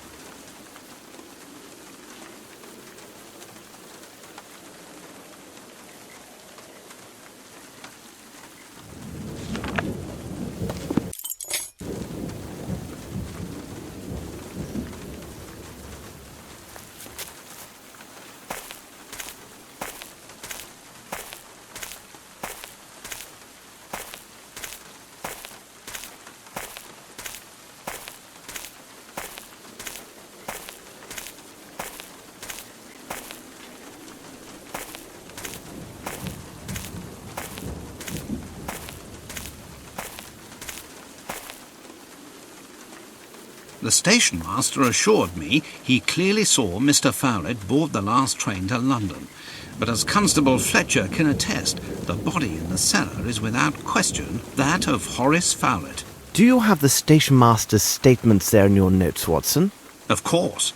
And be sure that... It is neither the right place nor the right time to talk about this. We must hurry. I fear if we do not act promptly and with all haste, this second dead body will not be the last. Let us return to Baker Street. It seems to me that we have gathered all of the key elements, Watson. However, before we retire, let's summarize our findings. The questions should be answered yes or no and justified by the evidence or testimony received during the investigation.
It is simplicity itself, Watson.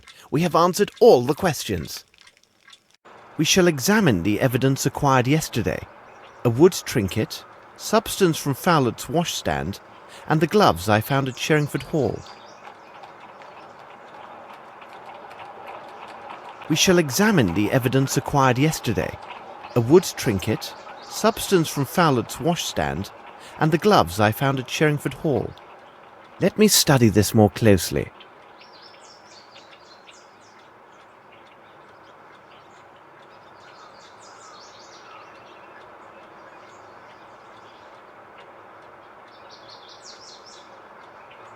A very fine white cotton.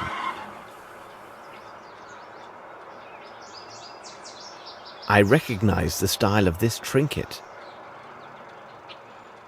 Let's examine it under the microscope. Greasy substance. Very interesting.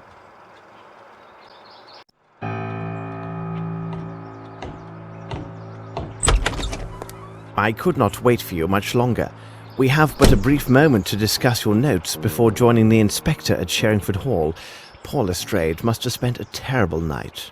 My word, Holmes, even you have admitted that this case is uniquely perplexing and difficult. You are, of course, correct. I still have not arrived at a reasonable and definite explanation of these events. You see, Watson, our success lies entirely in our ability to sift through the vast amounts of facts and evidence we have at our disposal and discern which items are of true significance. We cannot allow ourselves to be blinded by the superficial logic of forced hypotheses. We also must not overlook the trifles, as by their very existence they can destroy the most solid of theories. Watson, consider this. All persons intimately involved with the preparations for the reception knew the precise position Sir Bromsby would occupy on that stage. We must remark that they had this knowledge for at least a week beforehand. Numerous experts have made much of the fact that the deadly shot was of unnatural precision.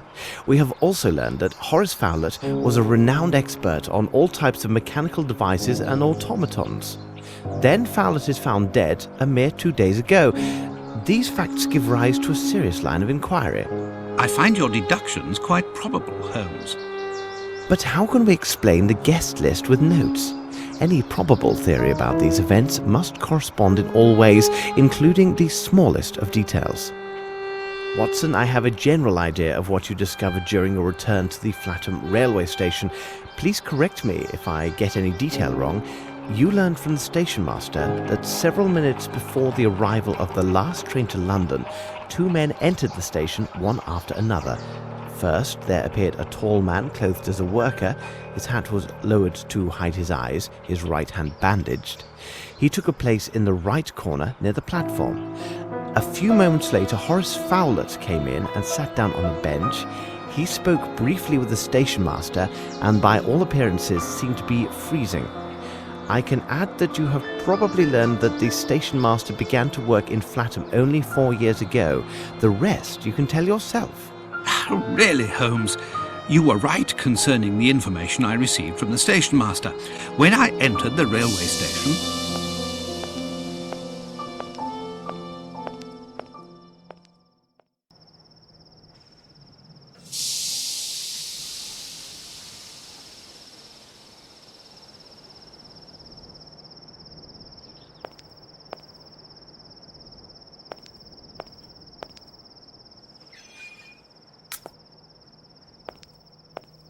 Hello. If you could, I need some information regarding the last scheduled train to the north, specifically the one that ran 2 days ago. You're one of those fellows from London working with Fletcher, aren't you? Wait a second, let's see, 2 days ago, or rather 2 nights. That was the night when Mr. Fowler was here. Did you see him? As clearly as I see you now. But he didn't seem well, he was all muffled up, and every time he opened his mouth it was to cough. The people from the village say that he's an odd one who's always amusing himself with gewgaws and puppets. Was there anyone else on the platform? Yes, there was a fellow. I could see his face beneath his cap, and for a second I thought he had a revolver in his pocket, but then I noticed that it was merely his hand. It was all done up with a large bandage, due to some wound, I suppose. Where was he, exactly? He stood in that corner over there, and Mr. Fowlett arrived a bit later. I heard the sound of his coughing for about 5 minutes after that. When the train arrived, they boarded the same carriage. Do you see him often? No, I don't know him that well, because he didn't travel very often. I didn't think it was a good opportunity to make his acquaintance, but he wasn't able to say more than a few words without suffering a sudden coughing fit. It seemed he was travelling to the north. However, I cannot say with any certainty that he arrived there. And where might I find this train carriage? Why, right here. They always use the same carriages when they put together the night trains. Aha, and here it is. This is most advantageous. If it would be a help, I can hold the train for 1 or 2 minutes at the station, so you might have a look inside. Thank you very much.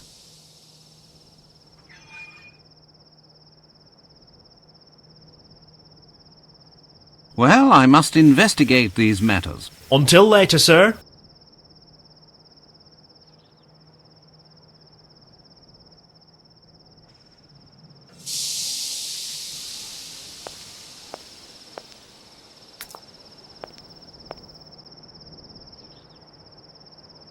It could be evidence.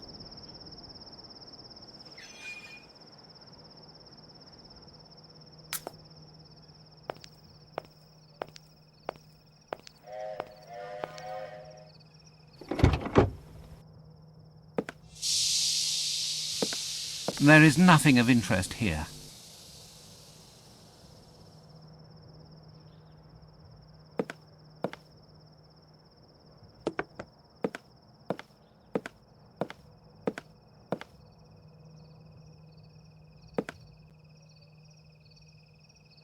Another white feather? Is someone travelling with chickens?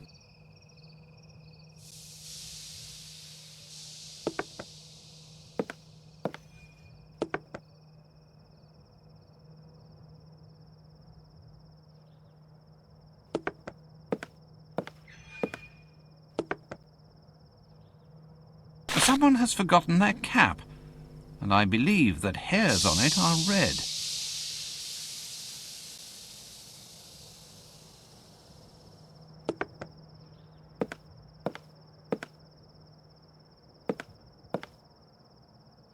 A Chirapaki cigarette, the same as Holmes found at Sherringford Hall.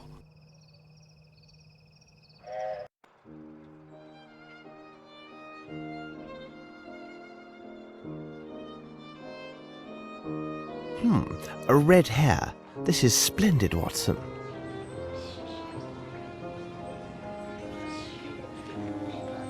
I did not dare to disturb your thoughts on our way back to London last night.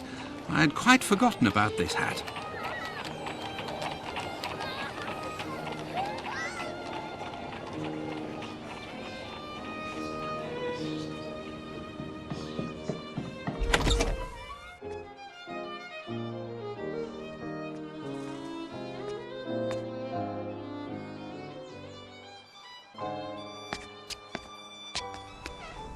What can we do for you today, Mr. Holmes?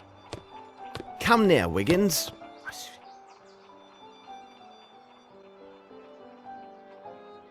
Mind you look sharp. There'll be an extra guinea for the lad that finds him. Goodbye. We must leave now, Watson. Let us return to Sherringford Hall.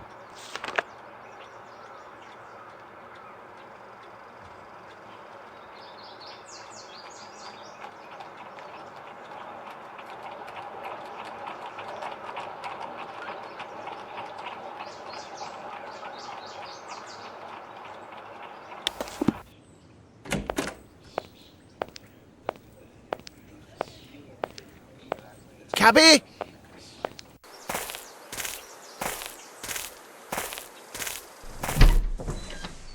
My respects, madam. It would seem that you have received good news. Oh, it's Miss Bromsby and her admirer, Lieutenant Harrington. It is wonderful to see love bloom despite such tragic circumstances. Have you ever met Wyatt Collins? The nephew of the late Sir Bromsby? Oh, I have seen him just a few times since I was hired at Sherringford Hall. He stopped visiting the hall because of a quarrel with his uncle, I think. How would you describe him? He was a very tall and slender young man with a bright red hair. He's not well mannered.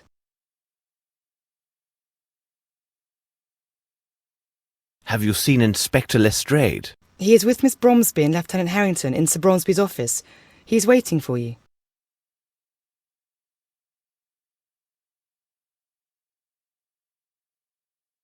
Thank you for your assistance, Miss Lambert.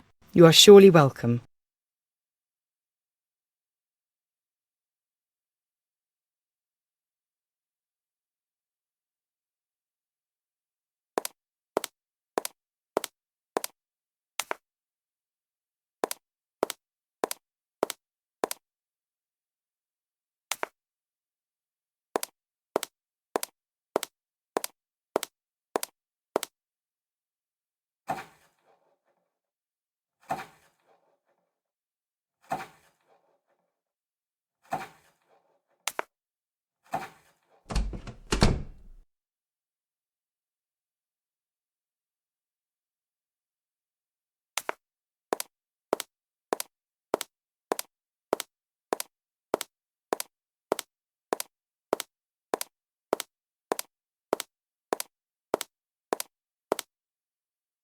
Closed.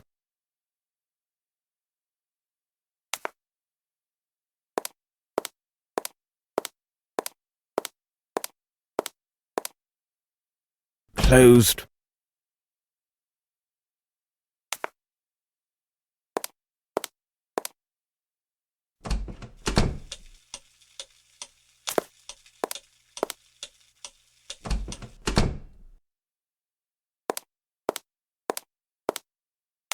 Hello, Mary.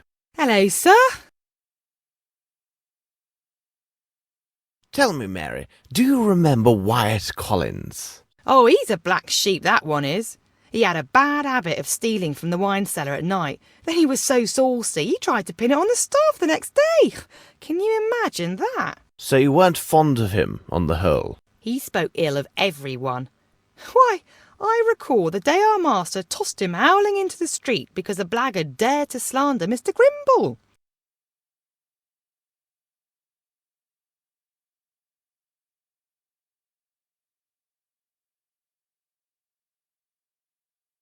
Well, I will see you later, Mary. Goodbye. No, I need more information. No, I need more information. No, I need more information. Yes, sir? Well, I will see you later, Mary. Goodbye. No, I need more information.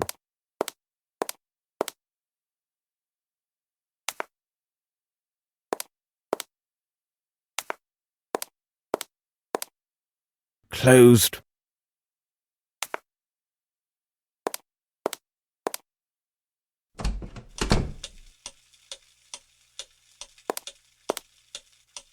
Closed.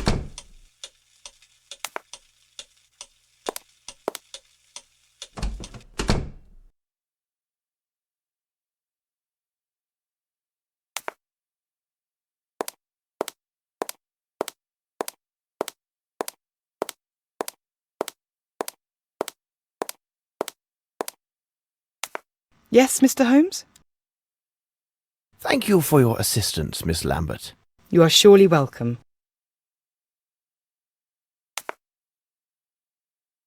Hello. You seem to be in a fine mood. Oh, yes, because I am sure that Miss Bromsby and Lieutenant Harrington will make a splendid couple. He's very handsome and rich. Wait, and how do you know this? The brother of my cousin's boyfriend is currently employed in the Queen's Army Hostel. He said that the lieutenant gave him a very generous tip when he carried the lieutenant's trunks during his move. You don't say. Yes, and if they decide to get married and make their home here, we won't be afraid for our jobs. And considering their youth, the family wouldn't stop growing any time soon. I used to be a nurse, you know. Well, I must leave you now. Please say hello for me to your doctor friend.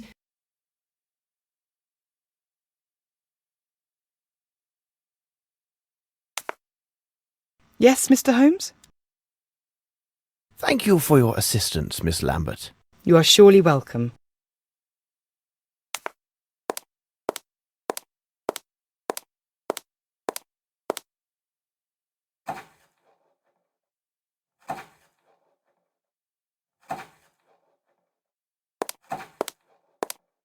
Closed.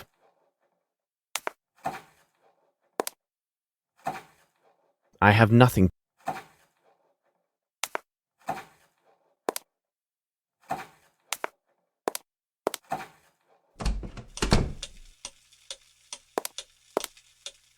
Closed.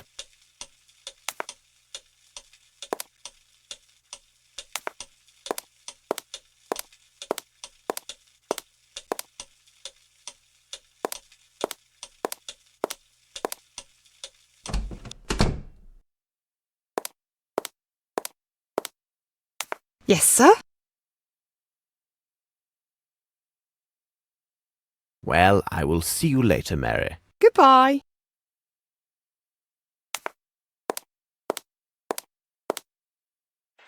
Well, it's not too early. I've just informed Miss Bromsby about Mr. Fowlett. Besides, I told her about the notes that suggested Sir Bromsby's wish to amend his will in favour of Mr. Grimble.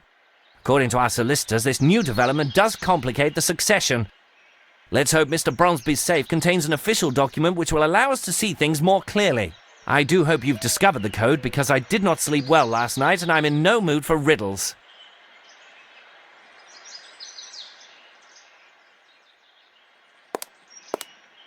Do you know the code? Do you know the code?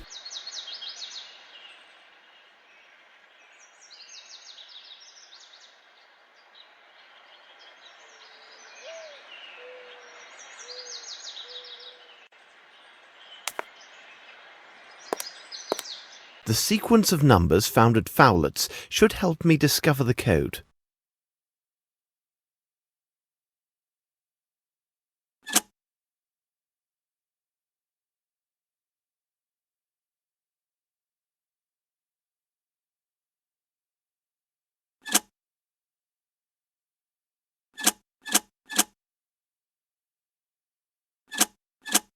It is simplicity bank statements. What could this could be value? I have no interest in this. I have no interest in this. I have no interest in this.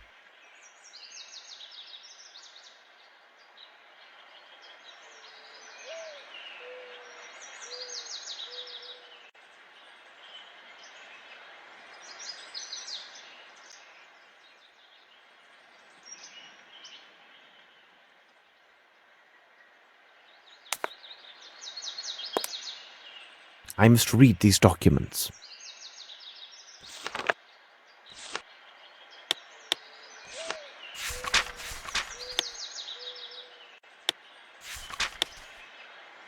I have a feeling that I should inspect this Fairfax Theatre.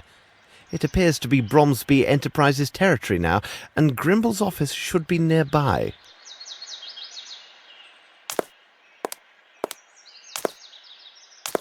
Not one shred of paper about the inheritance. My superiors keep pressing on me, saying that we're going to a crisis in the city. For now, I'll check into this Richards character. What are your plans? First of all, I will need this key.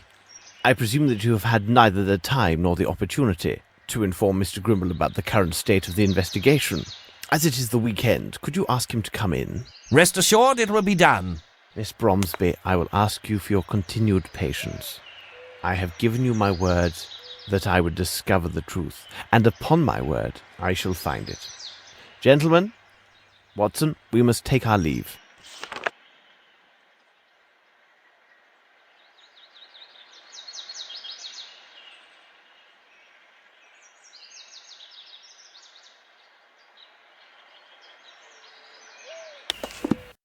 But what are we doing at this place?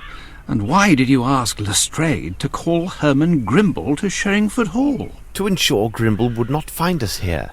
In the pursuit of justice, Watson, we are once more obliged to bend the law. Sorry, but why? If Scotland Yard can be shown the necessity of searching the offices of Bromsby's cement works, many things may happen. Exactly, Holmes. Now, Watson, we need to find a way into the cement works. Oh, Watson, it seems fortune favours us.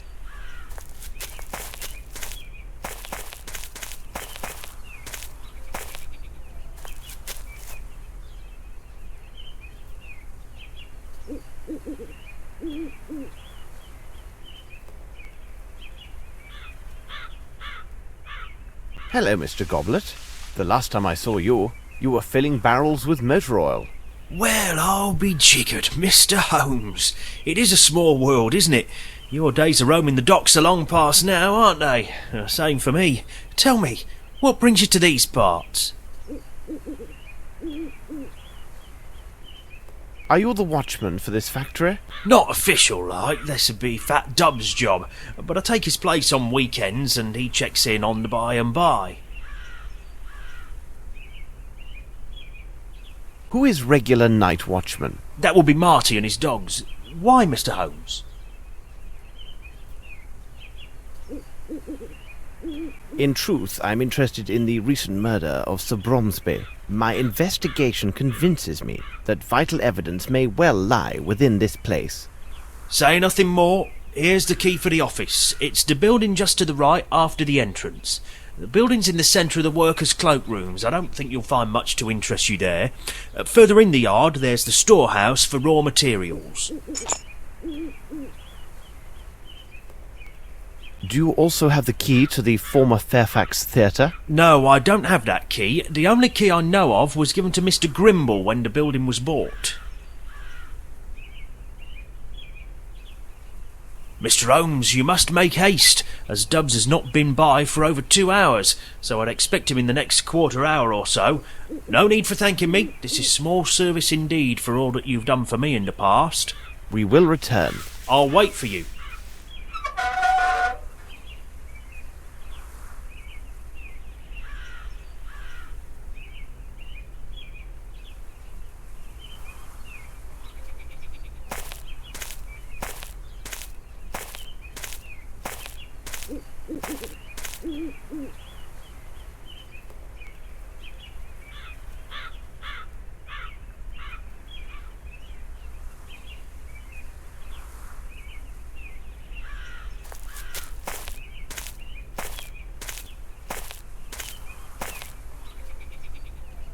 Come, Watson. Watson, stay by this window and let me know as soon as you see a large man coming from the other side of the street. All right, Holmes.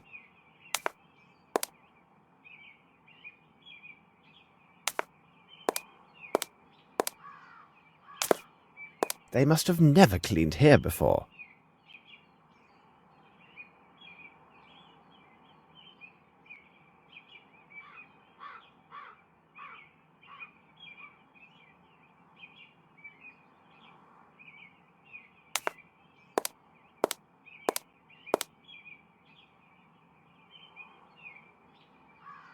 Photographs of several completed projects of Bromsby's enterprises.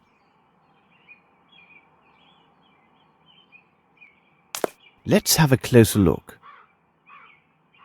It is young Grimble, and there are visible signs of family resemblance between the two men.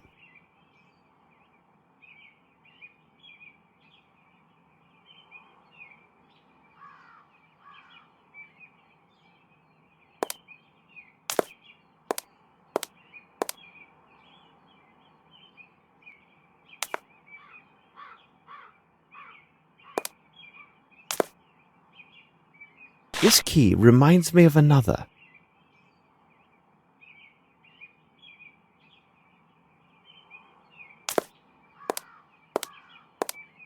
What a beautiful model. Something else is needed here.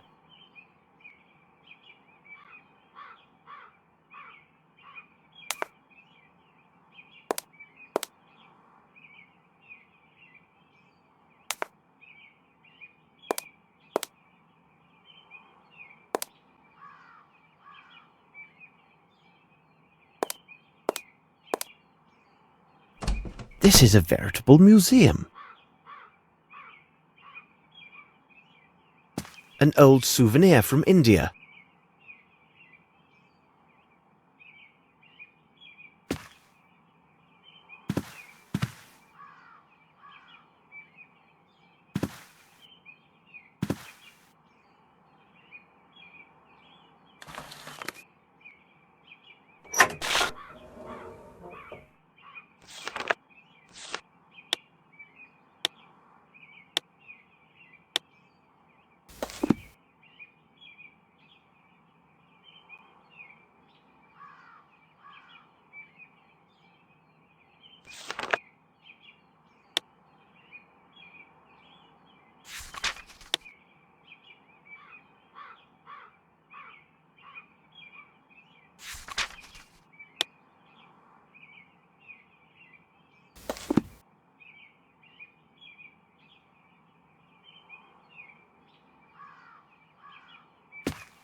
Closed.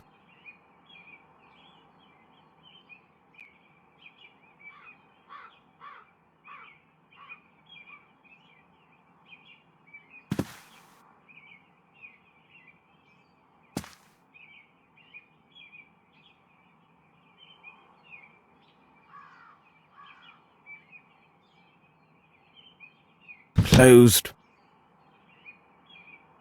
Closed. Closed.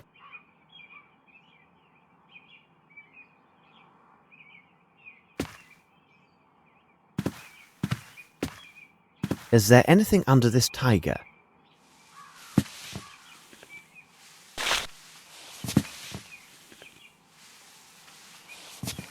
This writing is very hesitant and jittery.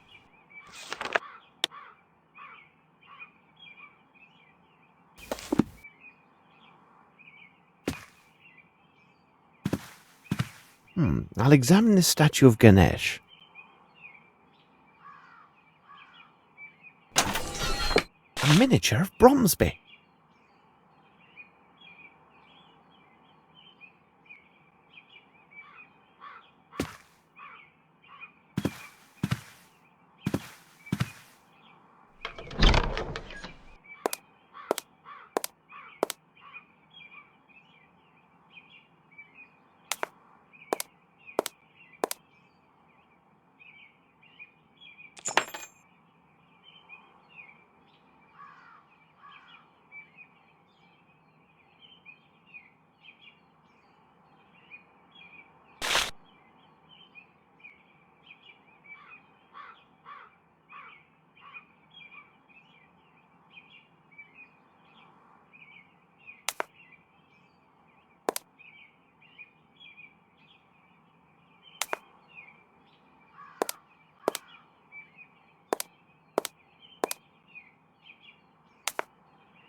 I can't keep these documents. Grimble will know that his drawer was opened if I take this key.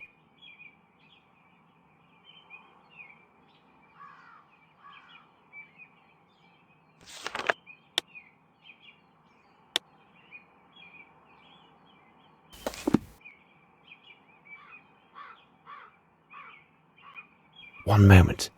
I must take care that everything appears undisturbed. Quickly, let us secure a cab. I must send several messages of great importance. Please sit down, Holmes. Even if you do not intend to eat, your constant agitation has been tiresome all evening. Besides, it threatens to ruin my digestion. Yes, but this activity allows me to concentrate. I suppose in the solving of this case, my brain must have priority over your stomach. Ah, Holmes! Hush, Watson. I can hear steps on the stairs. But the tread is too heavy to belong to the person I was expecting. Ah, it would seem that the army has arrived. In time to settle our quarrel. I hope I've not disturbed you gentlemen by arriving unannounced and at such a late hour. Nonsense. Please come in, Lieutenant. We are pleased with the diversion offered by your presence. Well, frankly speaking, I came with the hope that I could learn something of your progress on the case.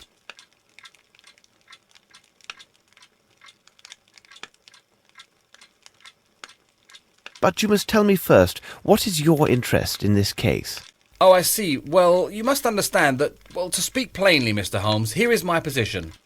I had not set foot on British soil for quite some time until now. A few short days ago I saw an angel. It was Miss Lavinia, whom I then dared fall in love with. There it is, and I'm not afraid to say it. My good man, your meaning escapes me. Several moments later, her father lies dead, and she is considered the main suspect in this affair. But I tell you, this is impossible, because I could not and dared not take my eyes off of her. So what is your concern? It seems my unguarded and devoted attentions towards Miss Bromsby during her troubled days have left no doubt as to my true feeling for her. Inspector Lestrade has intimated that the court may consider my testimony to be tainted by my affections, thus my evidence disregarded. What is worse, I could even be accused of giving false evidence. Ah, that is horrible. We will take every effort to avoid it. Mind yourself! What do you want of me? That is why I have come to see you, Mr. Holmes. If I must seem to abandon her to save her honour and her life, then I will leave. Even if it means the absolute destruction of our happiness. But you, Mr. Holmes, could you intervene so that I will not be brought to this terrible choice? I will be eternally in your debt. Naturally, you must not lose hope, young man. Am I not right, Holmes? Anything is possible, Watson. Your hope is based on an assurance, which, in good faith, I cannot give, my dear Lieutenant. However, I can give you this advice. Abandoning Miss Bromsby will do her case no good, even if her appearance in the dock proves unavoidable. Well, goodbye, Lieutenant. I will heed your advice, Mr. Holmes. Wait, I will see you to the door.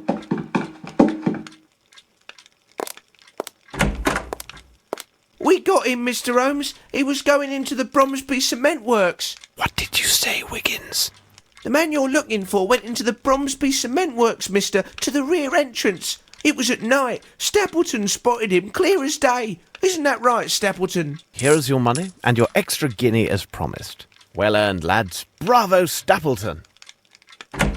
Sometimes, Holmes, I do not know what stops me from... What are you going on about, Watson?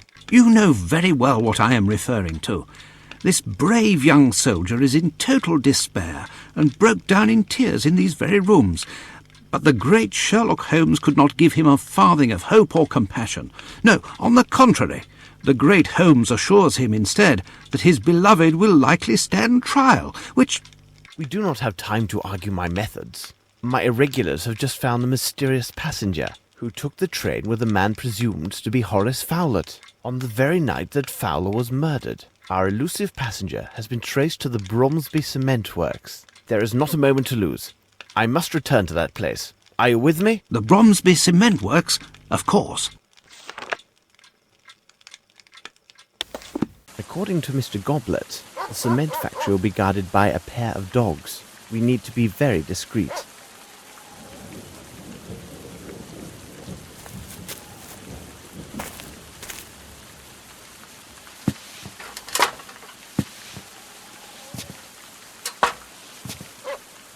Come, Watson. Stay here, Watson. If anyone attempts to scale this wall, then cross over to this side. Make as much noise as you can to attract the guard.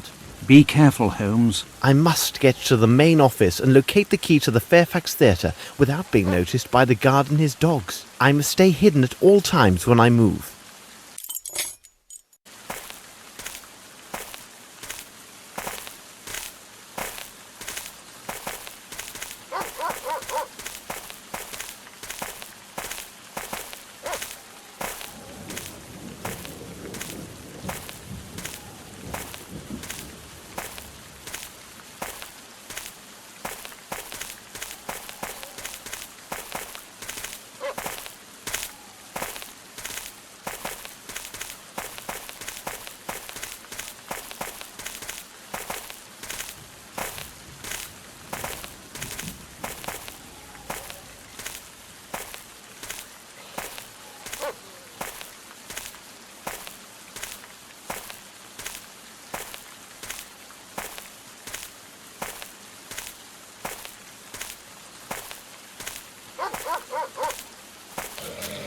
What now? Who's there? Stop where you are!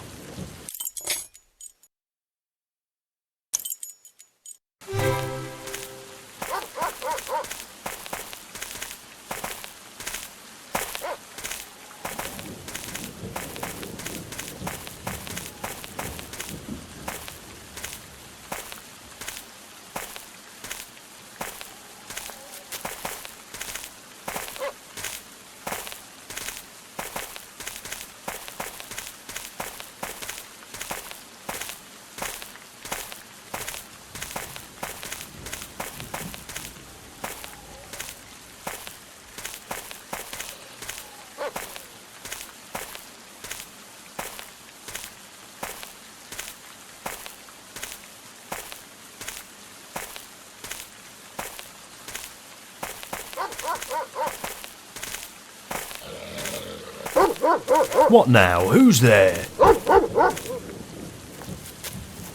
Stop where you are!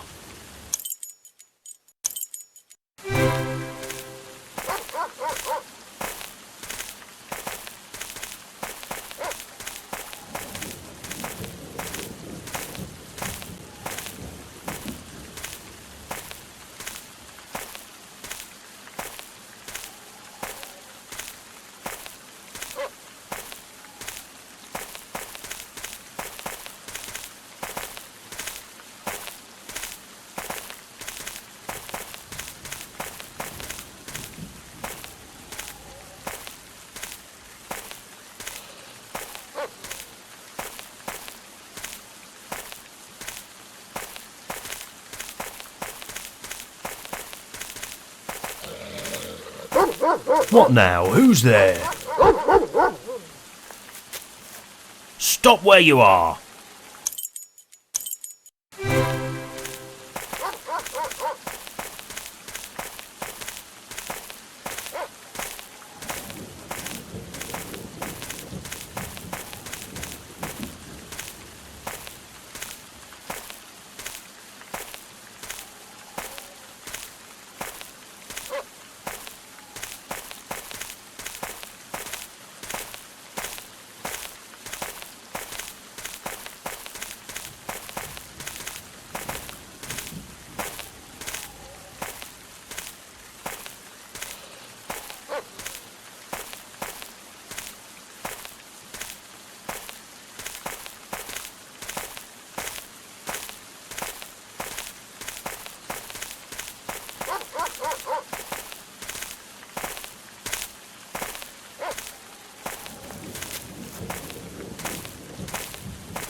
Perfect, I am here.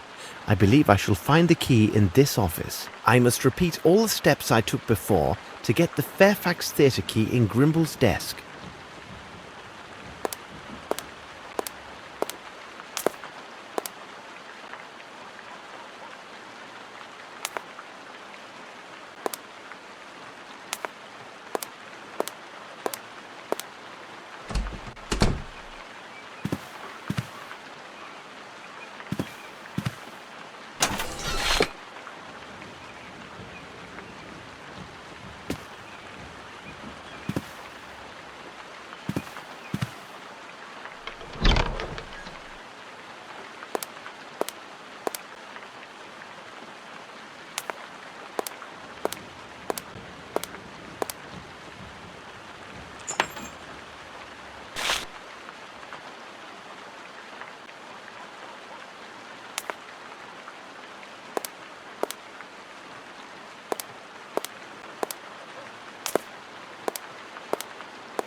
Observe, Grimble must have been here.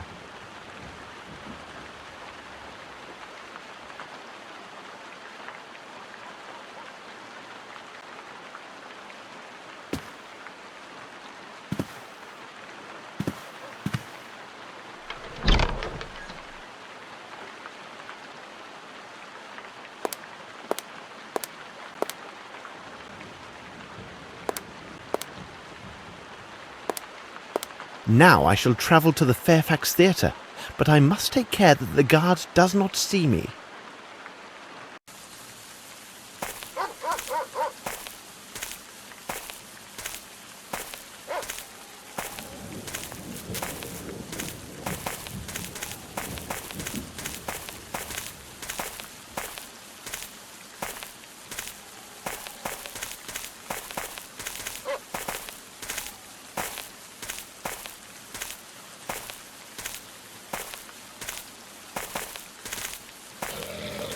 What now? Who's there? Stop where you are!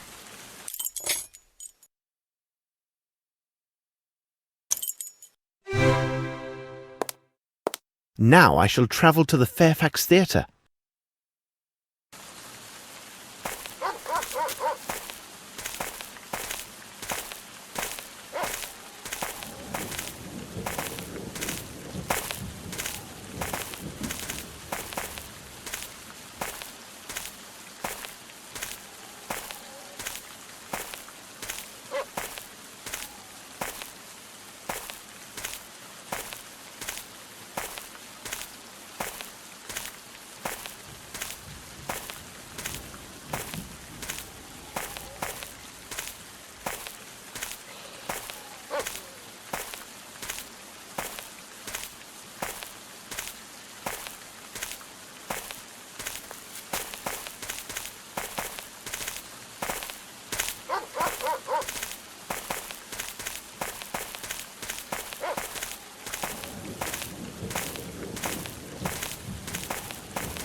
What now? Who's there?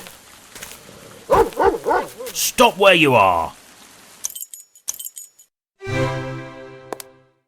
Now I shall travel to the Fairfax Theatre, but I must take care that the guard does not see me.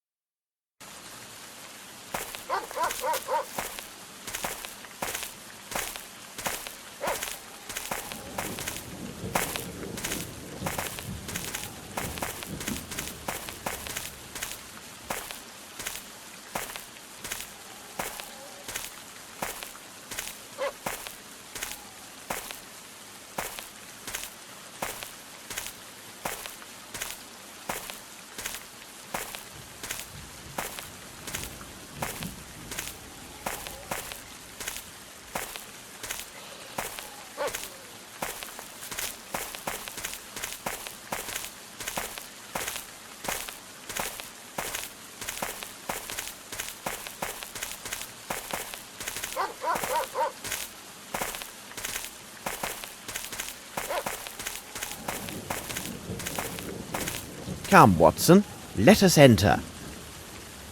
Watson, look to the gates and let me know if a guard or anyone else is coming.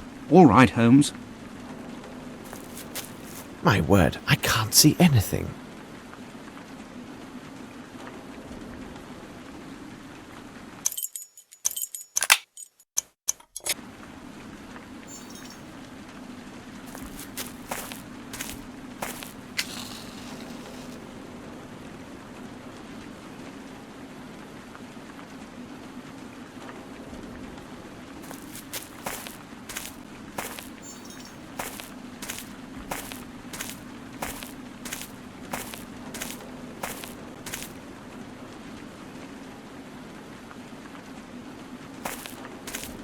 This lock is very old. I think I may be able to force it.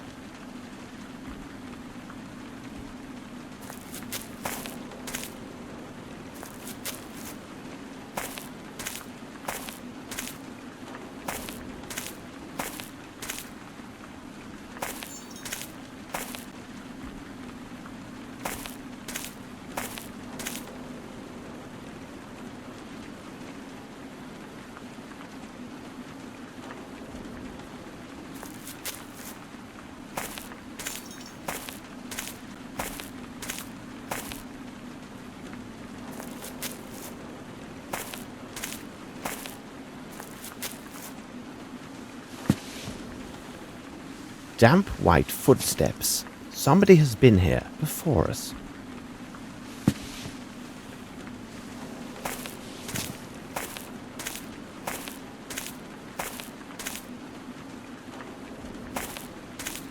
Let us enter. I must light the lamp. I can't see a thing.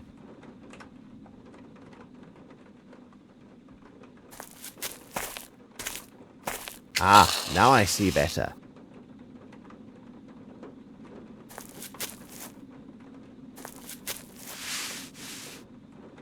Traces of blood and hair.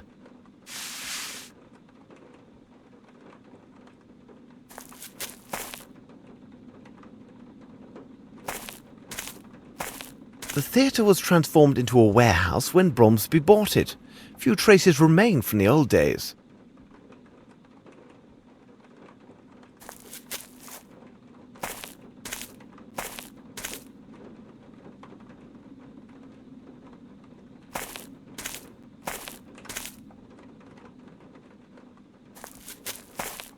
Close.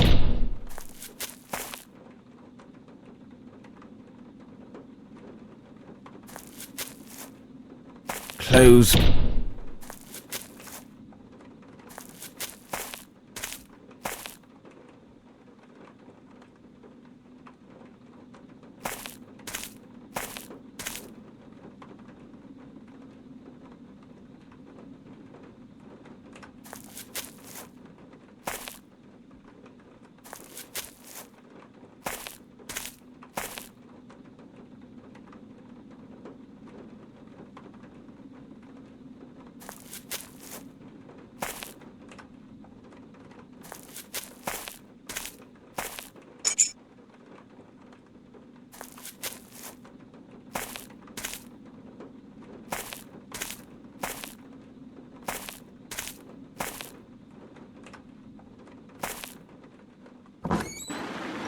This place is rather sinister.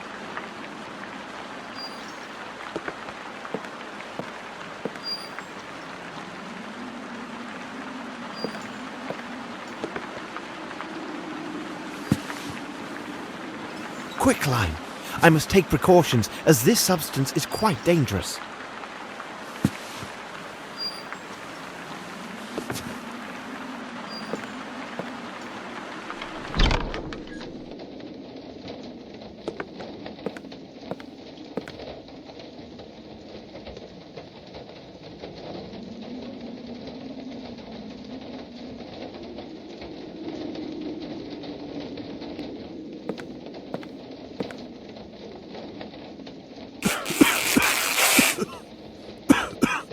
This is quicklime. I need a mask to protect myself.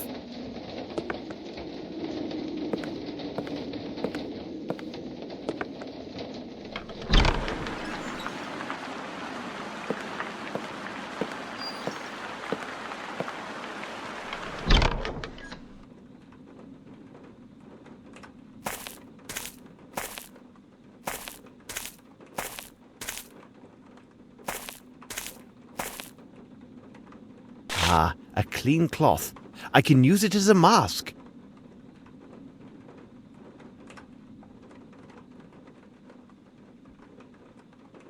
At least with this improvised mask, I can now enter the room with the quicklime.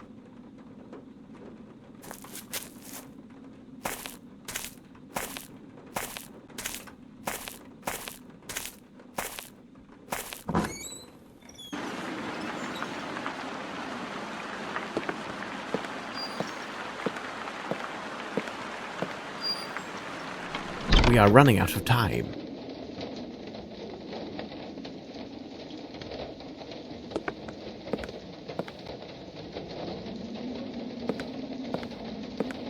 I need something to remove the body.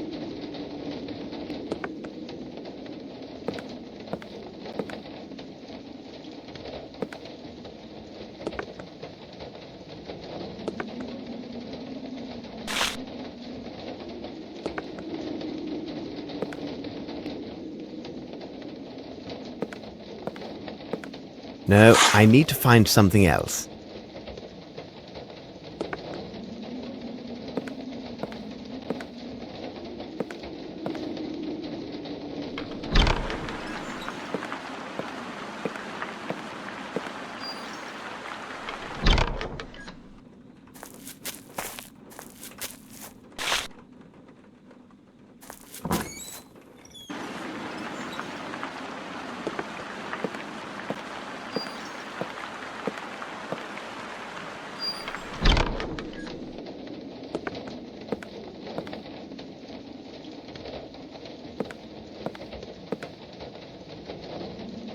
A passport issued to a man named Johansson. Perfect! A bottle of liqueur from the Richmond Abbey. Watson, over here! Watson, go secure a white cloth around your face. One can be found in the room. When you are prepared, join me. All right, Holmes.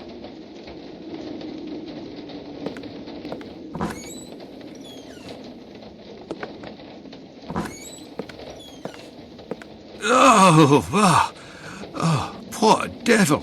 Yes, there's something of the devil in this. However, I'm sure in a way you have not considered. We should take our leave as quietly as we came. I do hope that Lestrade will follow my instructions to the letter. If we want to keep our advantage in this inquiry, no one can know that we have discovered the body.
It seems to me that we have gathered all of the key elements, Watson. However, before we retire, let's summarize our findings. The questions should be answered yes or no and justified by the evidence or testimony received during the investigation.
We must have made an error, Watson.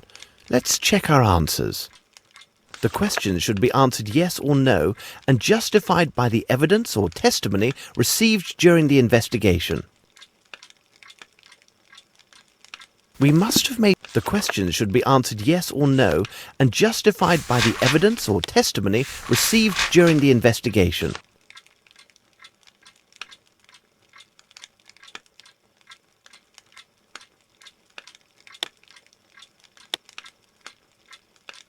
We must have... The questions should be answered yes or no and justified by the evidence or testimony received during the investigation.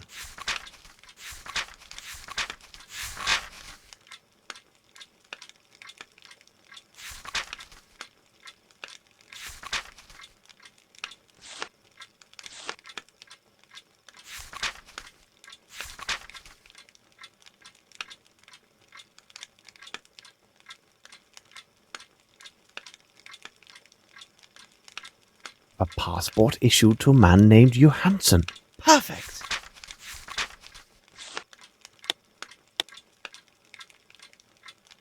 It is simplicity itself, Watson. We have answered all the questions.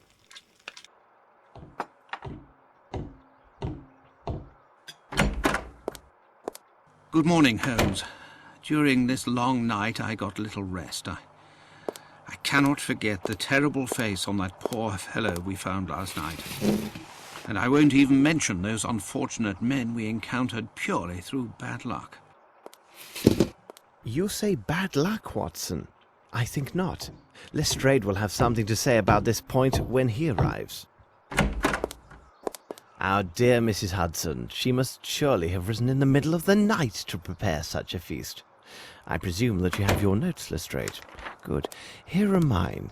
You seem to be somewhat tired, my dear Lestrade. You must calm yourself. Somewhat tired? Holmes, read it for yourself in the Morning Times. It speaks only of crisis, riots, and perhaps even revolution in the streets. The bank's in a panic, froze the entire assets of the Bromsby Company. Now Grimble's unable to pay his workers. They're leaving their work sites, marching in the streets, and even now breaking everything they see. Good God! My superiors inform me that in 3 days' time, Bromsby's largest suppliers threaten to stop all deliveries if a solution isn't found. It seems that the future of this city and even more depends on the resolution of this case, and I must admit I'm at a complete loss. My superiors are harassing me hourly. Every day brings some new find to bedevil me, like a corpse in the night or some other mystery that confuses this case even more. And with all of this, you want me to calm myself? Watson, would you be so kind as to pour a cup of tea for Inspector Lestrade? You see, Lestrade, the dimensions of this case are merely a reflection of the larger faults of our fragile and complicated society. London can be viewed as a game of 4 million dominoes, which are placed one after another, just so. Should some event cause one domino to fall, then another domino shall surely fall as well, and so it will continue. To stop this chain reaction, there is only one alternative. You must remove a domino, and this reaction shall cease. I agree that the sudden spectacle of all of these falling dominoes is most disconcerting. This may lead one to make the reckless decision to remove any domino at hand to try and stop the tide of these events. But it is critical that we concentrate our efforts and reason on only one question. Which domino shall we take away? Or rather, which one are we obliged to take away due to its critical position in the chain of dominoes? I know, Holmes. My superiors demand a guilty party, and they will have him, no later than the day after tomorrow. It matters little that I doubt his guilt. We discovered certain documents that offer proof that Grimble misappropriated funds for a personal enterprise while he was an associate in India. Sir Bromsby had discovered these improprieties, which gives Grimble an excellent motive to seek Sir Bromsby's death. So I have two strong possibilities for the guilty man. But I lack definitive evidence that favours one or the other. My choice is now ruled solely by a number of important presumptions and will have two immediate consequences. One of these individuals will obtain ownership rights in the Bromsby Company, and the other will have the executioner's rope. Either way, Holmes, we've identified one of your attackers. If you need me, I'll be at Sherringford Hall tonight. You have shaken him, Holmes. Such was my intent. In such a complicated case, the police have their uses. I cannot bear if they start to lose their efficiency and reason. I'm going to get dressed while you study Lestrade's findings.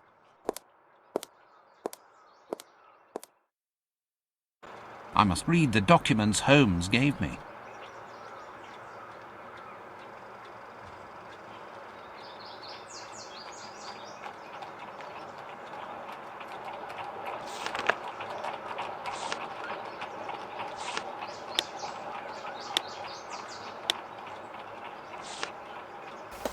Devil, this mystery darkens.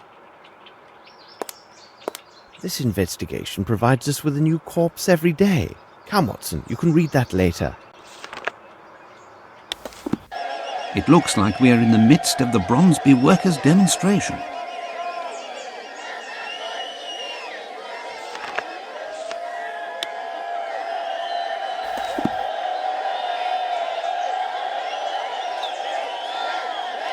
Here we are, Watson, 29 Strokes Alley.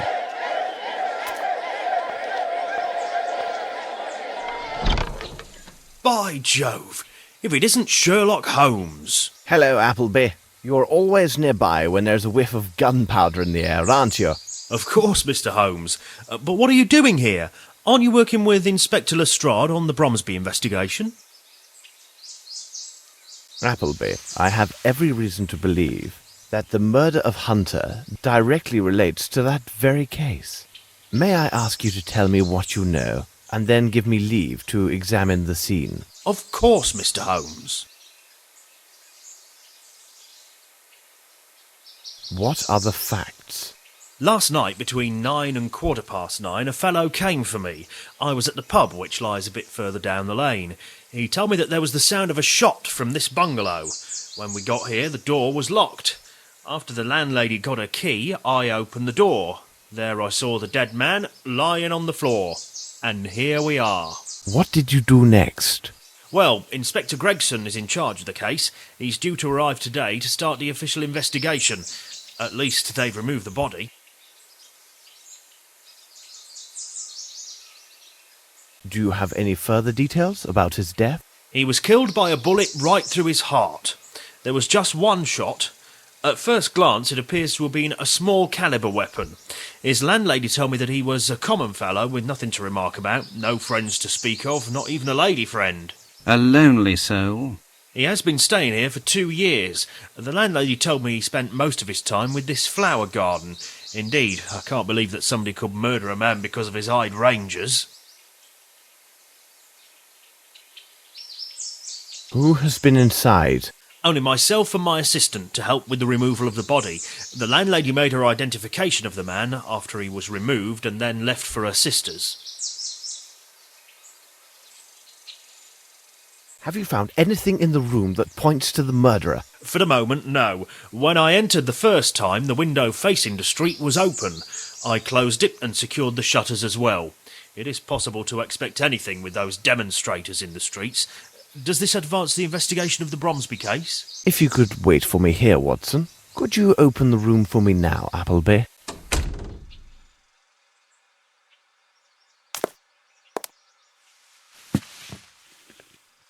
It's a trace of human blood.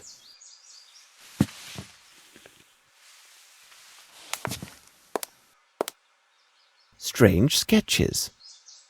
This is brand new.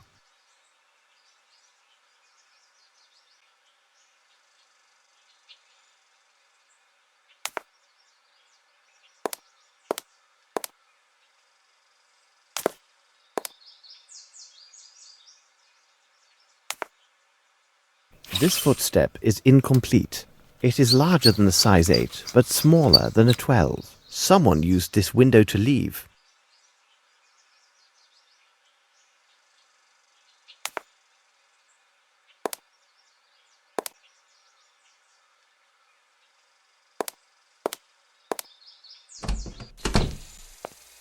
Thank you, Appleby.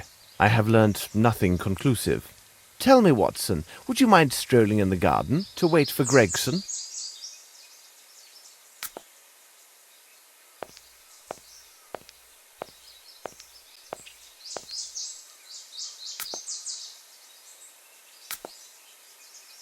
Nothing of any interest here. Some of these flowers are not from England.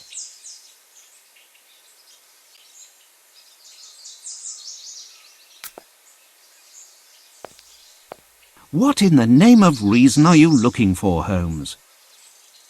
What a curious small flower. Several bills for the sum of £21.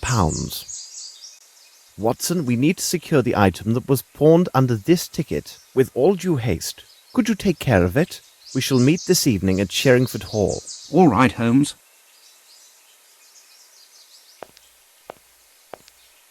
Let us return to Baker Street.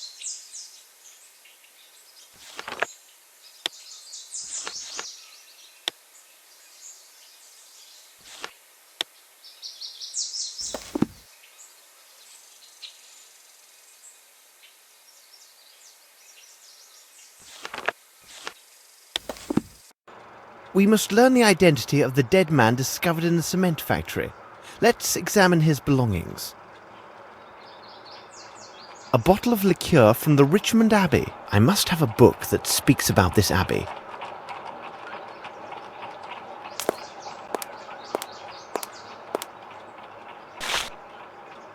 Richmond's Abbey. I believe it was built in the 15th century to house an order of Anglican monks. It should surely be there. Let's visit this place, but in disguise. Let's see if this place is located on the map.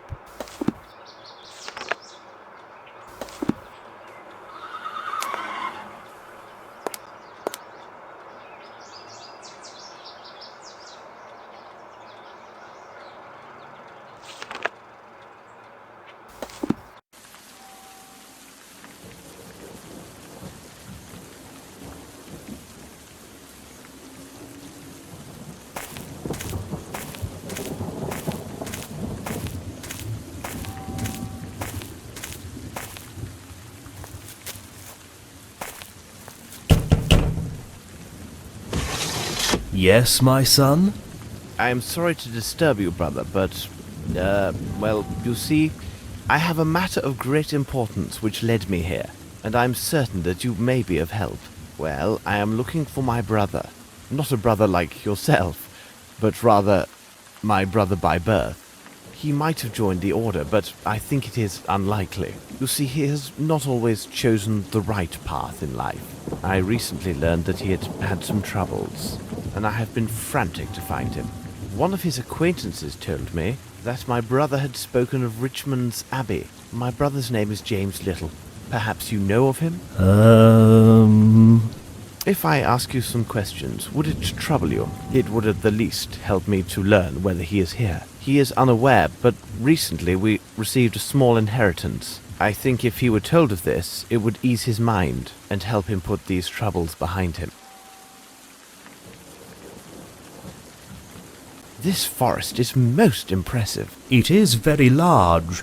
If someone were to hide in there, it would be most difficult to find them. The Abbey produces a fine liquor, doesn't it? Yes, we distill a liquor that contains medicinal herbs. It does allow us a small income, but it also can attract certain rascals. That's why we are mindful of inquisitive strangers. Have there been any burglaries? Oh, we do get the occasional tramp. They sometimes seek shelter in the old ruins that lie in the midst of the forest. They have been known to trespass into our sacred cloister, seeking some sustenance.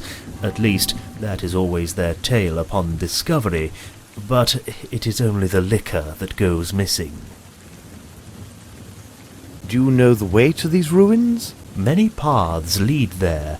If you are prepared for a walk, you may take the path that lies 30 meters in that direction. Thank you very much, brother.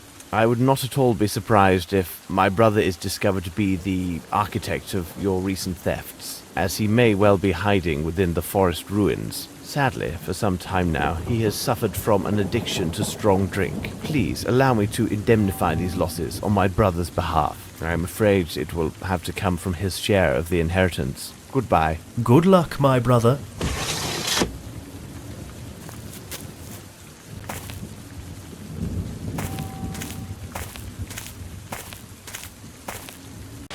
Not very engaging.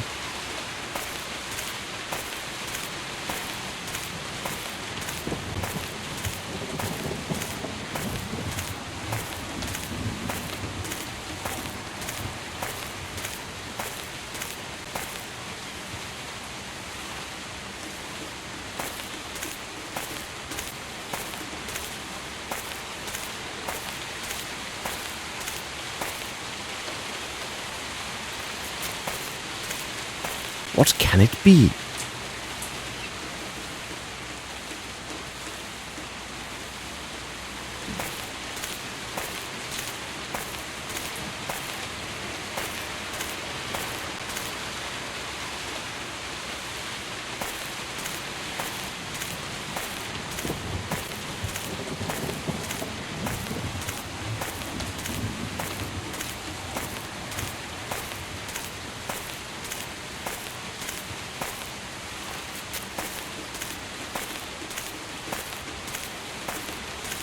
Is it near there?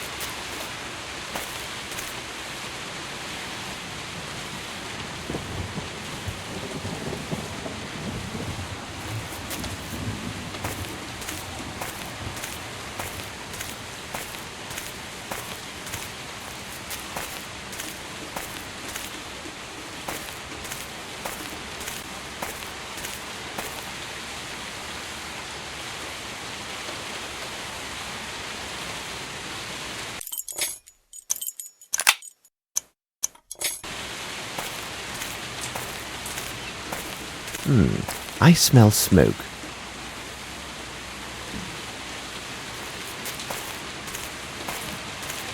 Quick, some water to douse this fire, else we lose precious evidence.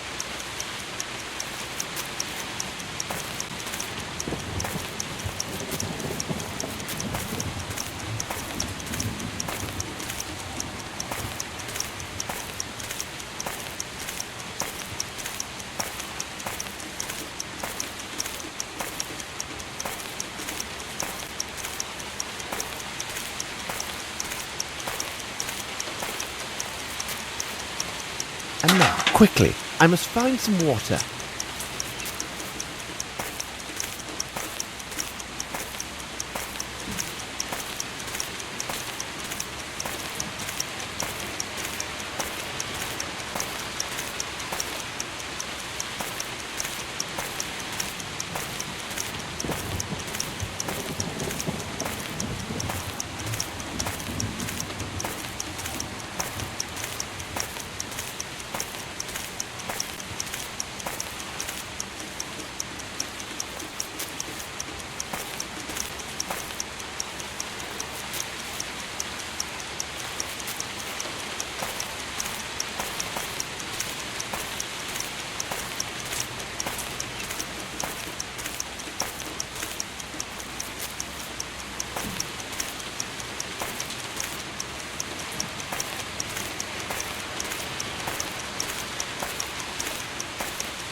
I smell smoke. Quick, some water.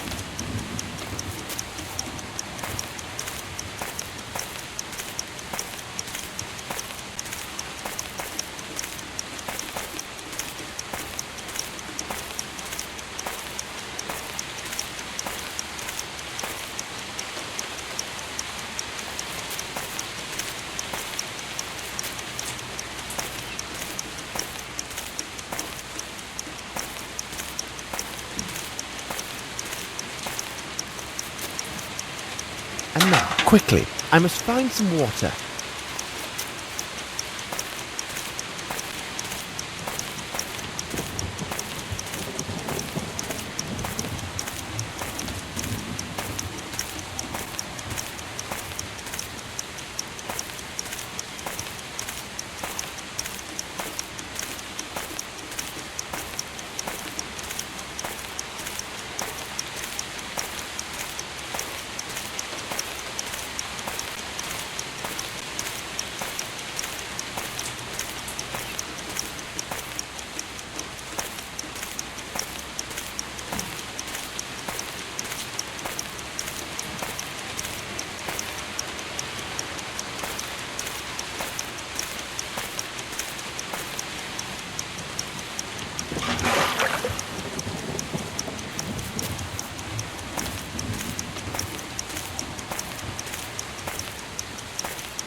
My word, I can't see anything.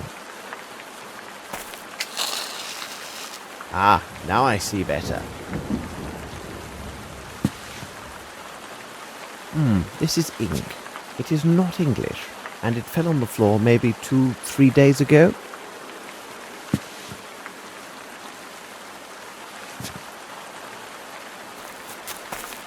All these papers were gathered and burned. I need to find evidence somewhere else. A bottle of liqueur from the Richmond Abbey.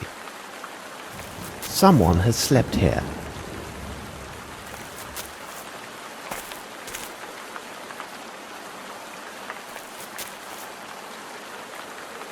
Footsteps, size 10.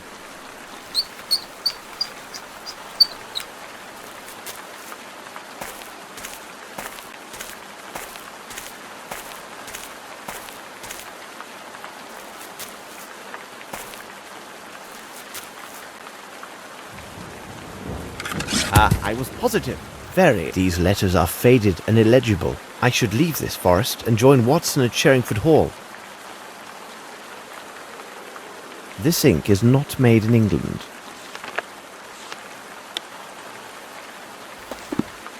These letters are faded and illegible.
Let us return to Sherringford Hall.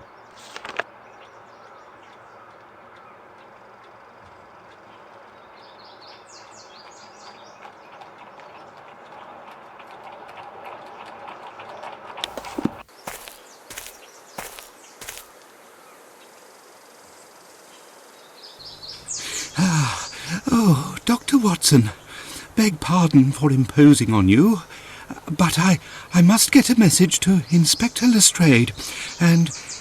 He is just inside, and I am sure that he would be most eager to assist you. No, it would be better if he would hear this from you rather than myself. The present situation requires me to be elsewhere. Please be good enough to tell Inspector Lestrade that I renounce any rights to the succession.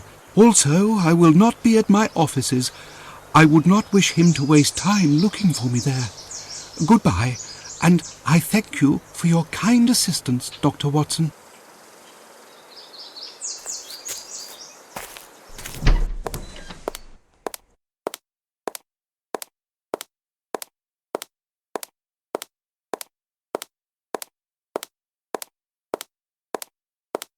I was upstairs and I could have sworn I just saw that blasted scoundrel Grimble through the window.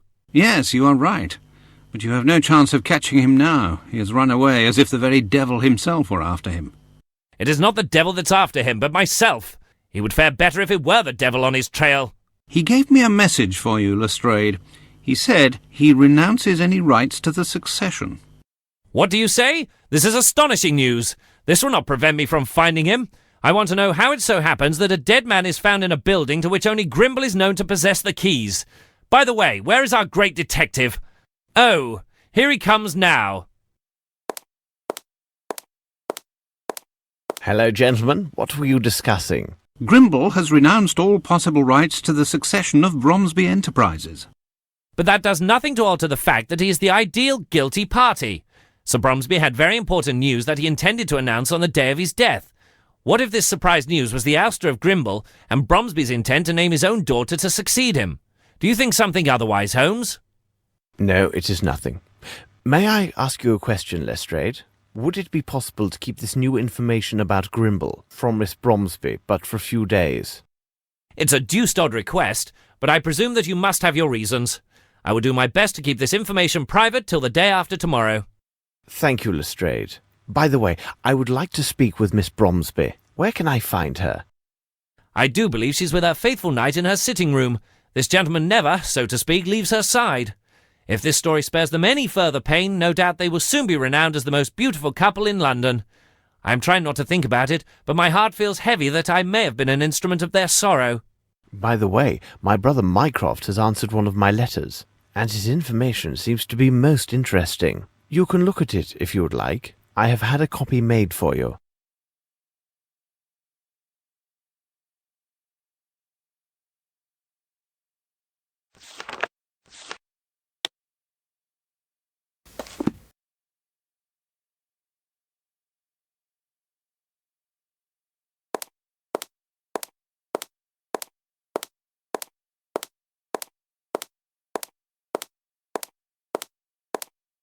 Closed.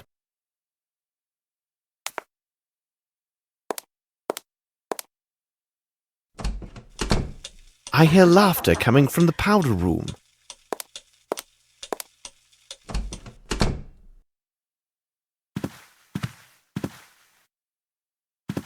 Good afternoon, Mr. Holmes.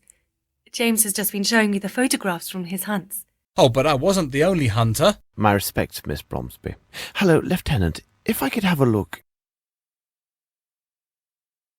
I must say, this is quite a handsome specimen, but it is surprising how light it appears. That bull weighed near 1,000 stones. No, beg pardon. I was referring to your portfolio. That is but another souvenir of my travels to Africa. I came here specifically to inform you that everything goes well with the case, Miss Bromsby. But I need to ask you a question of a more personal nature. If the lieutenant would be so gallant as to give us a moment of privacy. Your servant, Mr. Holmes. I will retire to the smoking room.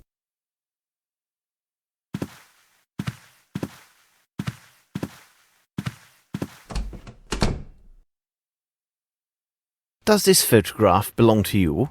Yes, it's mine. This is the photo of an actress who was with a touring London company. They gave a performance at the town near my boarding school in Switzerland. This is Miss Davenport. She was kind enough to meet with us in her dressing room after the show. And how would you describe this actress? Oh, she was fascinating, on the stage and in life as well. She personally inscribed this likeness for me. You see, they were available for purchase during the intermission. She was so very beautiful. Pray, continue. When I met with her, she showed me this beautiful earring that she wore. It was in the shape of a wave with foam, made entirely of sparkling stones. It's strange, but I have never talked about this with anyone till now. I do hope I see her again someday. Perhaps. Now, listen to me, my dear child. I must ask you to speak to no one about our conversation, not under any circumstances. The discovery of the truth rests on your silence. I've got to go now. I understand.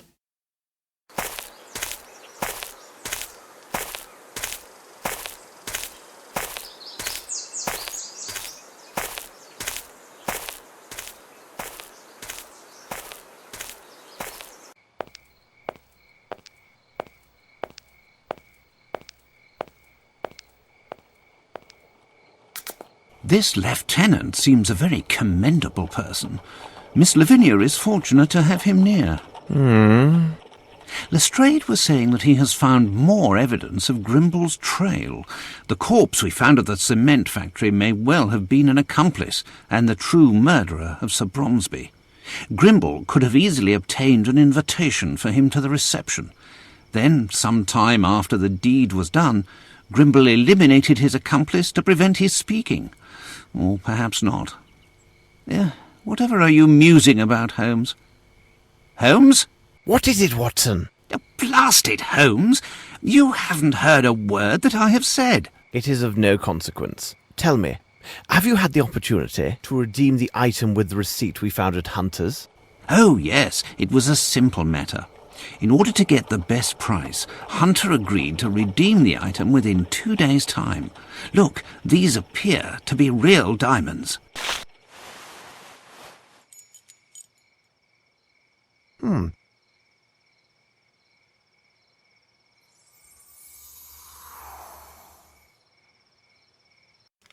It seems to me that we have gathered all of the key elements, Watson. However, before we retire, let's summarize our findings. The questions should be answered yes or no and justified by the evidence or testimony received during the investigation.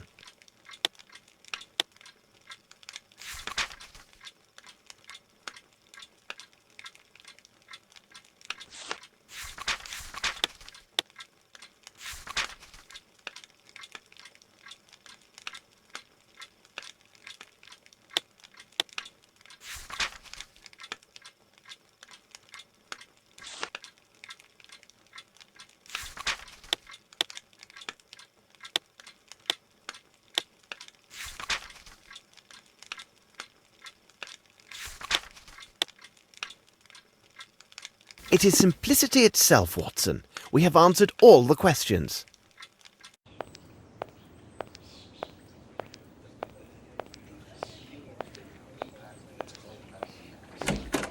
Hello, Watson.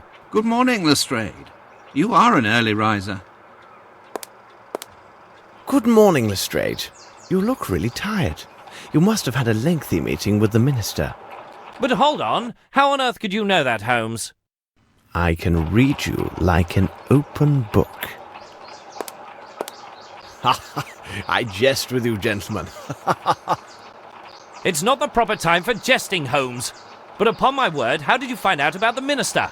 I was assured that only 3 or 4 persons at most had knowledge of this meeting. Oh, I would rather withhold my explanation. So you must be aware of the subject of the meeting. Indeed, but Dr. Watson knows nothing of these events. Well, our incorruptible yet ever practical minister shared the thoughts of the Chancellor of the Exchequer with me. They've decided that it would be most imprudent, given the crisis we're under, for a young lady barely 18 years of age to take control over one of the country's 3 biggest building enterprises. I begin to understand.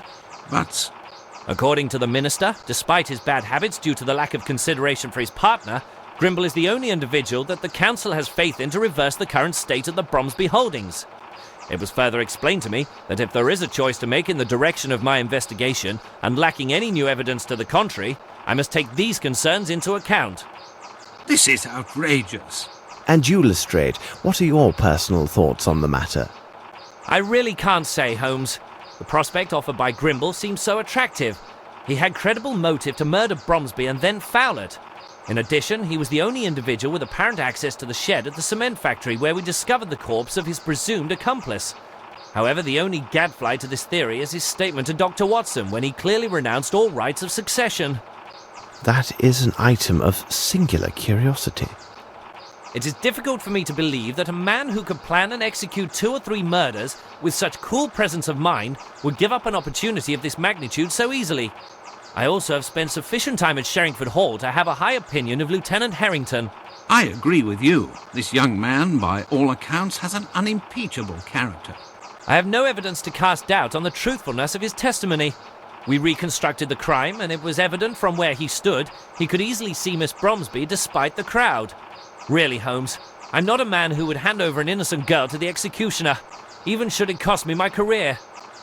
I am pleased to hear you say this, Lestrade.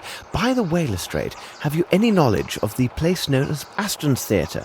Is it that shabby theatre that lies near the bank of the Thames? Yes, several weeks ago it was acquired by the Fairfax Theatre Company. Their international tour appears to have been most successful as they are set to open their new play in a week. Dwight Richards happens to be their director. You mean the author of the threatening letter that we found on Bromsby's desk? I must admit, I thought the letter to be of small consequence. After all, it involved a matter from so long ago.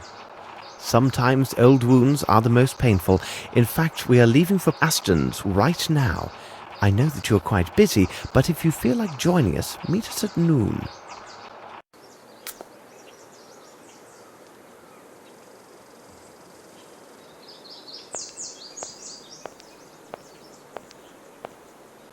This might be interesting.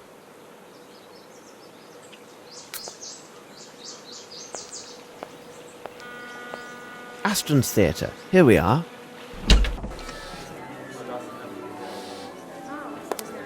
We are not open to the public yet, gentlemen.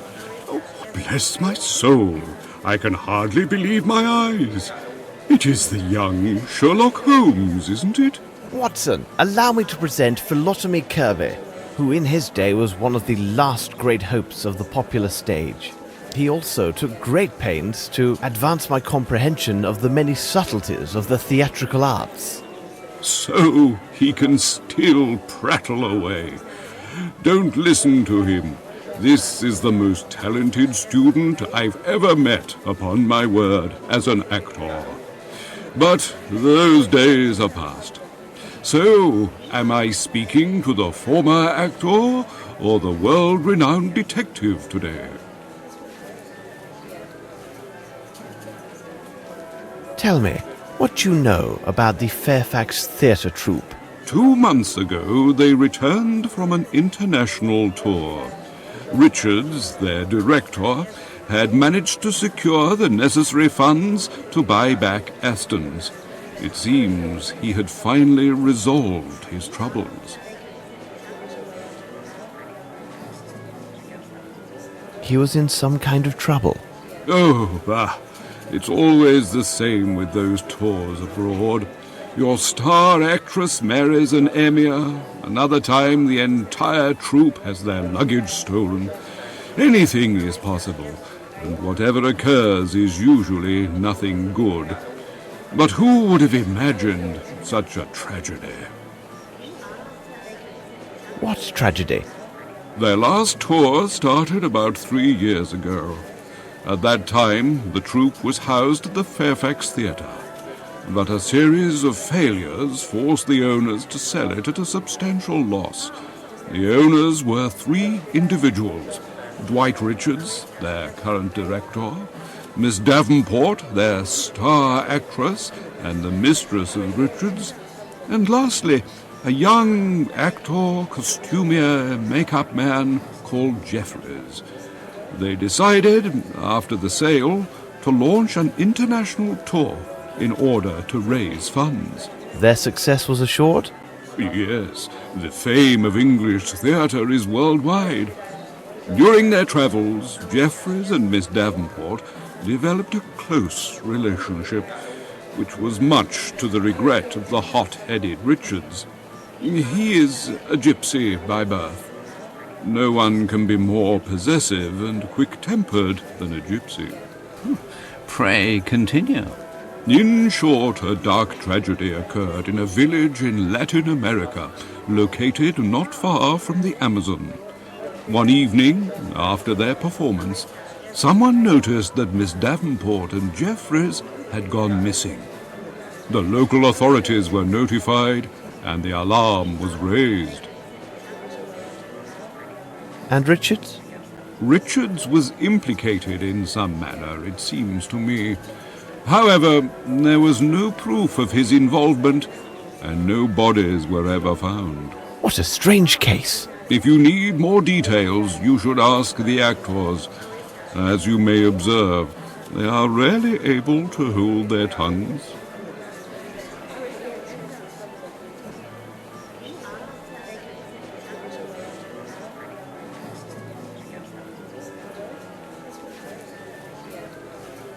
I will see you later, Kirby. Yes, it was good seeing you again.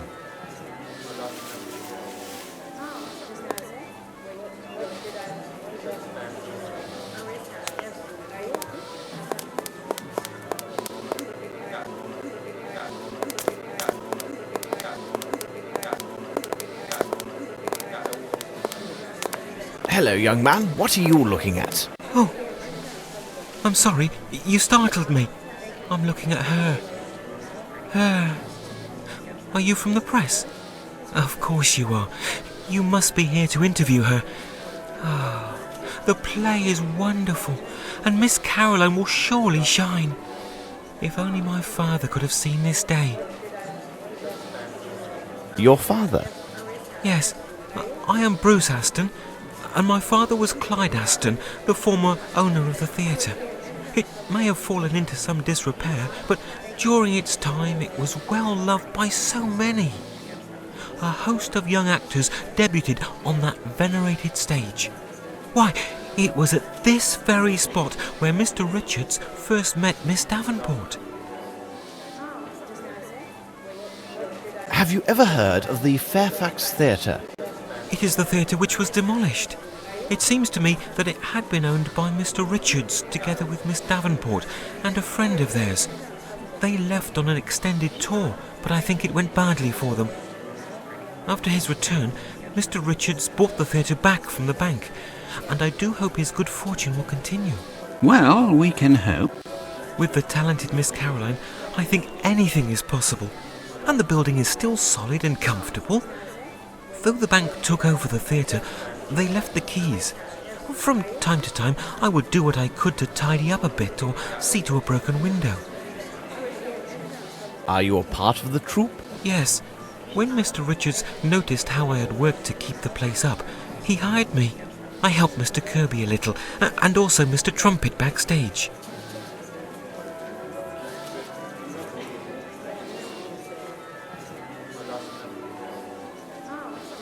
Goodbye, young man. Goodbye, sir.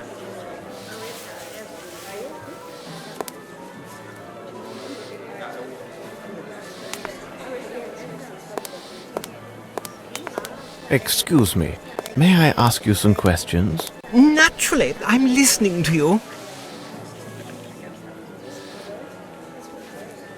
You are rehearsing at the moment, aren't you? Yes, we are in rehearsal for the play we are to perform at the month end. Are you critics or reporters? As you know, we just came back from an extended tour. We were a triumph everywhere we performed. Tell us about this international tour. We performed in France, in Switzerland, and even for an Arab prince. We were met with acclaim at every stop. If tragedy had not occurred, we were to appear next in New York. But fate had other plans for us. What sort of tragedy? Oh, surely you must have heard about it. All because of those in our company who assumed the right to reveal every distasteful and intimate detail of a most tragic event. Anything to gain publicity for themselves. It is positively scandalous. But even a professional actor such as myself respects the privileges of the press and the public's right to know. Your sensitivity honours you. Please, continue your story. The events took place in a most sordid place in Brazil named Guacamole or Babiamo or something like that. I still can't stop asking myself what we were doing there in the first place. But to be brief, our talented costumier, Mr. Jeffries, had been having a tete-a-tete with the beautiful Miss Davenport. Unfortunately, she was still very much the mistress of our director, Mr. Richards. I tell you, the tension was unbearable. Really? In the view of a professional, they were the worst hours of my life. Miss Davenport was spending the whole day closeted in her room. Mr. Jeffries trembled so uncontrollably that he was unable to do our makeup. Mr. Richards stepped in, and I must say, he was a pitiful substitute. May you never be so ill-fortuned as to have your face in his large, hairy hands. And then? Our first performance in that town was naturally well received. That very night, a tragedy took place. Mr. Jeffries and Miss Davenport went missing not long after the performance ended. It was impossible to find them. Then we heard that Mr. Richards was arrested on suspicion of murder regarding Miss Davenport and Mr. Jeffries. We were outraged and most indignant. Some entertained thoughts that we would never leave that godforsaken place. How was the matter resolved? Fortunately for Mr. Richards and all of us, the prison warden and local chief of police was an Englishman. Lacking direct evidence or even a corpse, the accusations against Mr. Richards could not stand. He was set free on the spot. I think that had it not been for the intervention of that young expatriate, we might have been stranded in that Amazonian swamp for all eternity. Well, thank you for your assistance. That's all right. Don't hesitate to seek my help.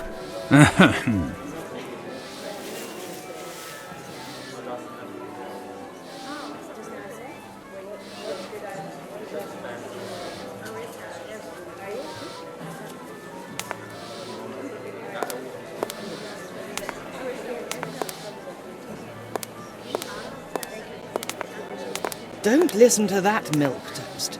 He gets positively weak in the knees over redheads. A policeman is just a policeman, that's it. If Richards isn't in jail, it's only because he had nothing to do there. We were talking about the tragedy which occurred during your previous tour, and... You aren't the press, are you? No. In my opinion, you seem more like policemen. Well, listen closely, inspectors. Miss Davenport was nothing more than an aging woman who adored seeing all the men at her feet. What? Don't you mean... She toyed with both Richards and Jeffries like two little puppets. Dwight Richards is quick-tempered, but he wouldn't harm a hair on her head. And if you are eager to be so helpful, please, find my red-haired wig. We must continue our investigation. Of course.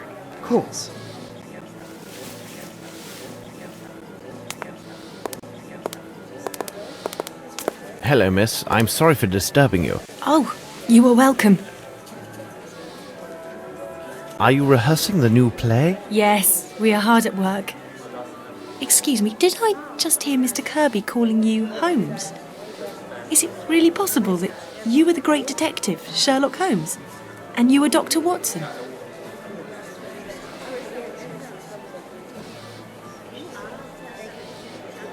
I'm investigating the facts of the terrible events that occurred during the company's last tour. Oh, I see. You were interested in that case.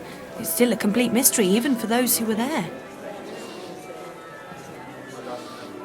Tell us about Miss Davenport. She was fabulous and positively mesmerised men. She confessed to me that she had been indiscreet with our costumier, Jeffries. She had left Richards before, but she always came back to him. She said he understood her completely without her even saying a word. Until that last time. Forgive an admiring expert, but your earring is absolutely magnificent. Oh, that was a gift from Veronica. She got it along with 2 other matching earrings and a small jewel case. She gave me this one, another to Doris, and kept the most beautiful for herself. Veronica insisted on cleansing it herself weekly with a special cleanser. It was remarkable and kept the earring all sparkling like stars. When I saw her last, Veronica was wearing her earring. She never parted with it. Where can we find Doris? She must be in her dressing room. Goodbye, miss, and thanks. You're welcome, Mr. Holmes.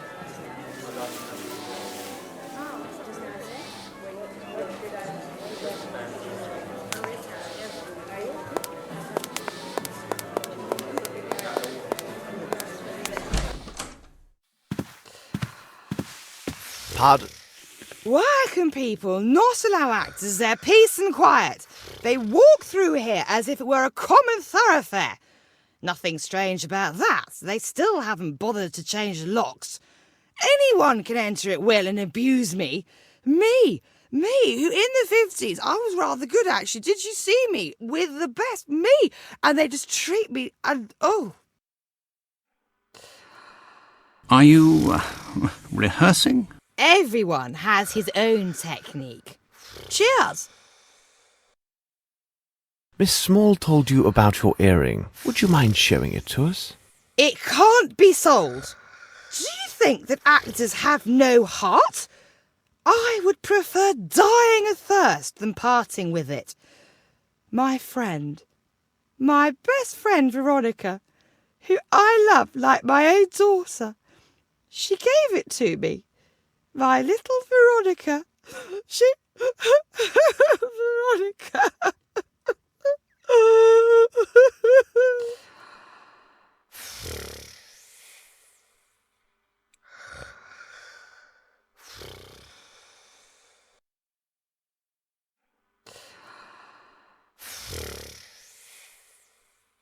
Do you know what has happened to your friend? Left. She left with that Jeffries. Oh, I know what they say. That Richards murdered them both. Why not? He did everything for them. Everything. She was naught but a common flower girl, and that Jeffries was a mere servant. He made them actors. Yes, actors. Yes.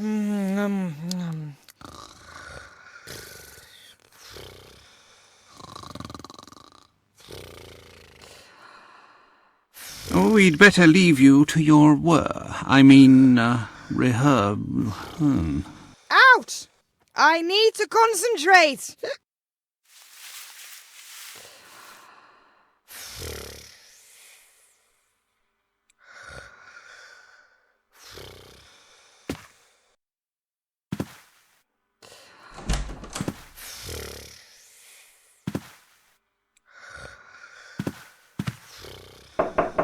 Who is it? Mr. Richards, my name is Sherlock Holmes. You may put away your knife. Rest assured, I am indeed Sherlock Holmes. Thank you for receiving us, Mr. Richards. Would you mind if I asked you a few questions? I will answer your questions, Mr. Holmes, only because I have heard about you. Would you tell me about Sir Bromsby? I will not lie to you, I hated Bromsby. He is the cause of all my troubles, I swear. I have often dreamed of killing Bromsby with my own 2 hands, but I didn't kill him. Do you know an Asian named Wang Jie? What would he be doing there? Well, in the days of the Fairfax Theatre, I once employed a Chinese fellow who went by that name. However, I was forced to dismiss him because he was a great deal of trouble, and I've never seen him since that time. You retain several keys from the Fairfax Theatre, don't you? Well, I don't understand the purpose of your questions, but yes, there were indeed 2 keys for the Fairfax Theatre main door.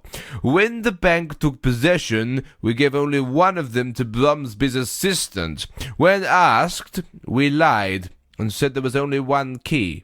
But why? Well, we kept the other one out of spite. We had thoughts of returning in the night and wreaking havoc, but we had no opportunity, as we left for abroad after the transfer to go on our tour. I suppose the key may have been lost somewhere along our travels. About the disappearance of Miss Davenport. I don't know why you want to talk about it. Does some vile curiosity cause you to torment me in this way?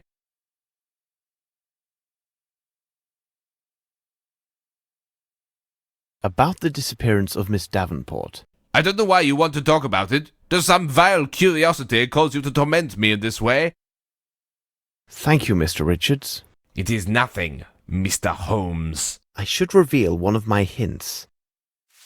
Oh, this can't be possible. How did you come by this? Dear God, if only someone like yourself had been present that evening.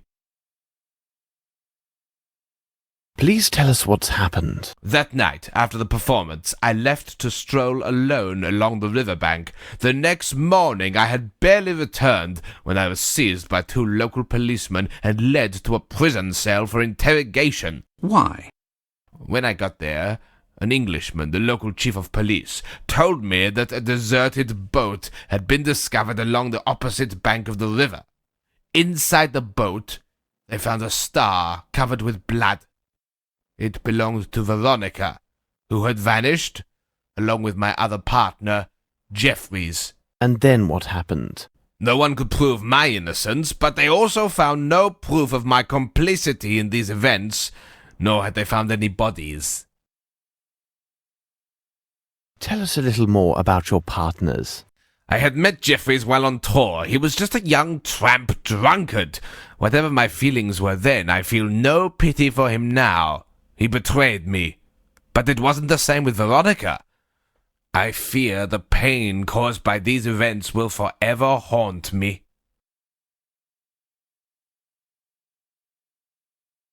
Thank you, Mr. Richards. It is nothing, Mr. Holmes. This man is a wonderful actor. Maybe, Watson. Maybe.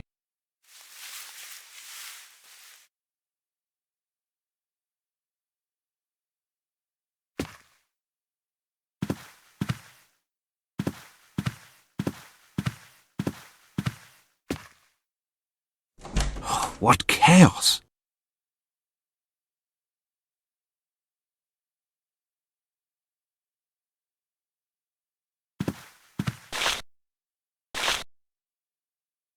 A set of costumes. There are 30 listed. Through the flying dragons of the Virgin Islands, the land of gargantuan man-eating crabs, love in the heart of the Black Desert. This author seems to be particularly inept.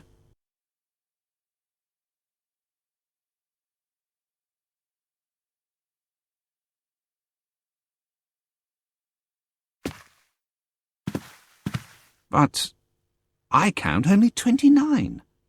Yes, the artillery officer uniform is missing.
We are in the backstage area.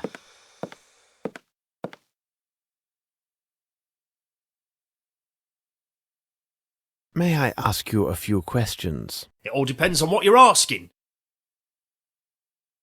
What are you doing? My job, my lord. I'm making this jumble look a bit neater. Could you tell me what happened in Brazil? Yes, my lord, I was there when it happened. But Mr. Richards takes it very personally if we chat about those times, and I won't risk my position without some consideration, if you get my meaning. Here's 5 guineas. How's that? Oh, my lord, you're too kind. I don't really know much of what happened. You see, I was alone at a tavern that night, and I was, as one could say, very fond of the local alcohol. When I returned to our lodgings, I learned that the actress and the costumier had taken to their heels. And what did you do then? I made my way to the inn with all haste to learn what they'd taken in their sudden departure. You must understand my position. I was solely responsible for the security of the luggage and troop properties. Can you then imagine my surprise when I saw that nothing was missing? Absolutely nothing. They hadn't even taken their personal items. I can understand that of a man like Jeffreys, but it was most unusual for a lady such as Miss Veronica. So the idea came to me that perhaps they hadn't truly left, you see. And what of Dwight Richards? I learned that Mr. Richards had been seized by the local authorities. It seemed he was under suspicion for the murder of the missing lovers. This was too incredible. And then there's another odd thing that weighs on my mind. When we finally returned to England, Mr. Richards asked me to do him a small personal service. What was strange was that he insisted I keep the matter confidential and not breathe a word of it to anyone. What kind of service? Well, there's a small room with an iron door located above the backstage. It was used to store the stage lights and fireworks. He asked me to help him move all of Miss Veronica's personal belongings to the room. Every little thing, without exception. Her large trunk, her dresses, all of it. Where is this room? The end of the passage, but there is one difficulty. You see, Mr. Richards has the only key to the room's iron door, because only he has a complete set of keys to this building.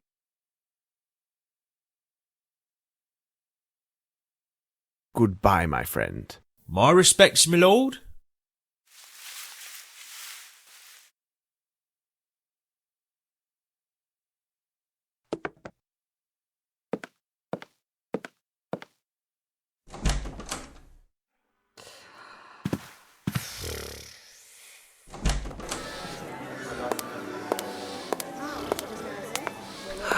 She is fabulous, isn't she? Do you have a complete set of keys to the theatre? Oh, yes. Take them. But you will see to their safe return. Goodbye, young man. Goodbye, sir.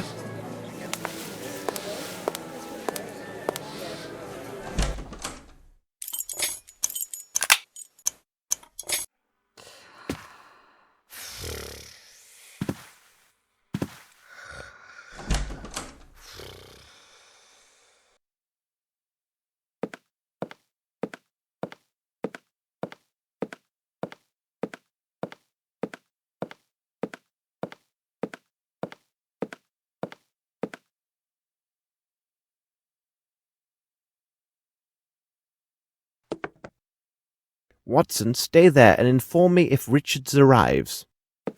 All right, Holmes. Let us see whether we can find other evidence. A gift from the gods. I need something.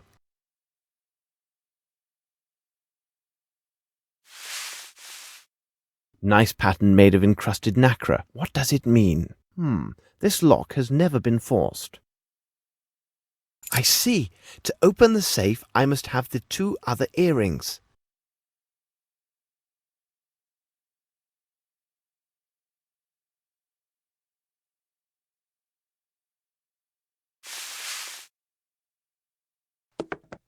I have no interest in this.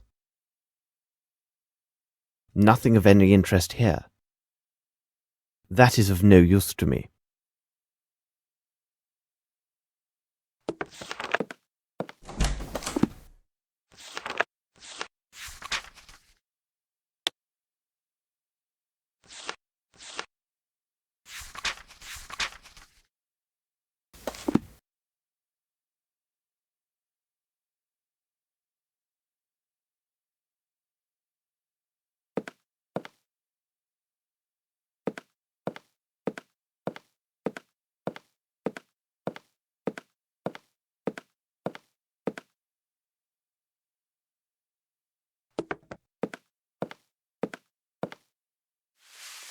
Would you like anything else, my lord? Good. My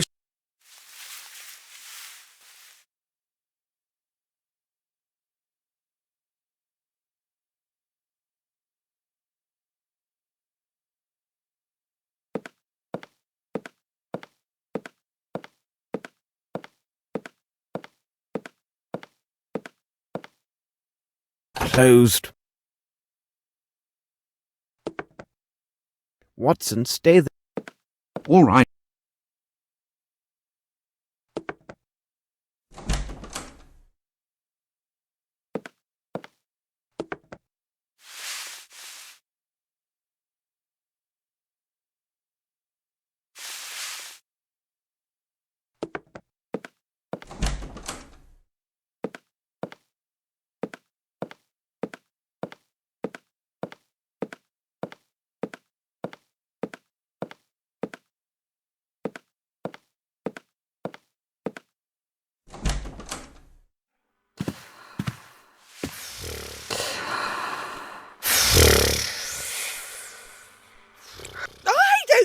I cannot take her earring.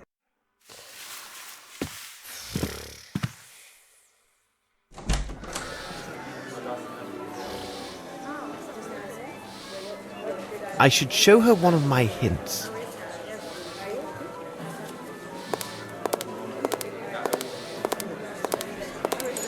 Oh, my stars. Would you mind lending me your earring? I shall give it back to you in a few moments. Certainly. Maybe you would like to borrow Doris's earring as well.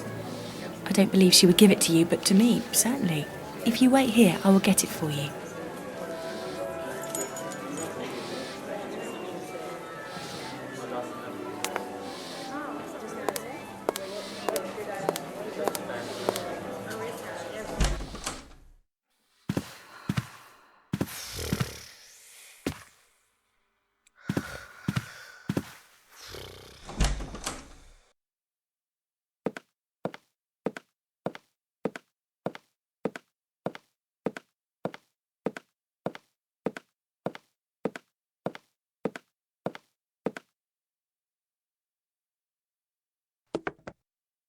What's... All right.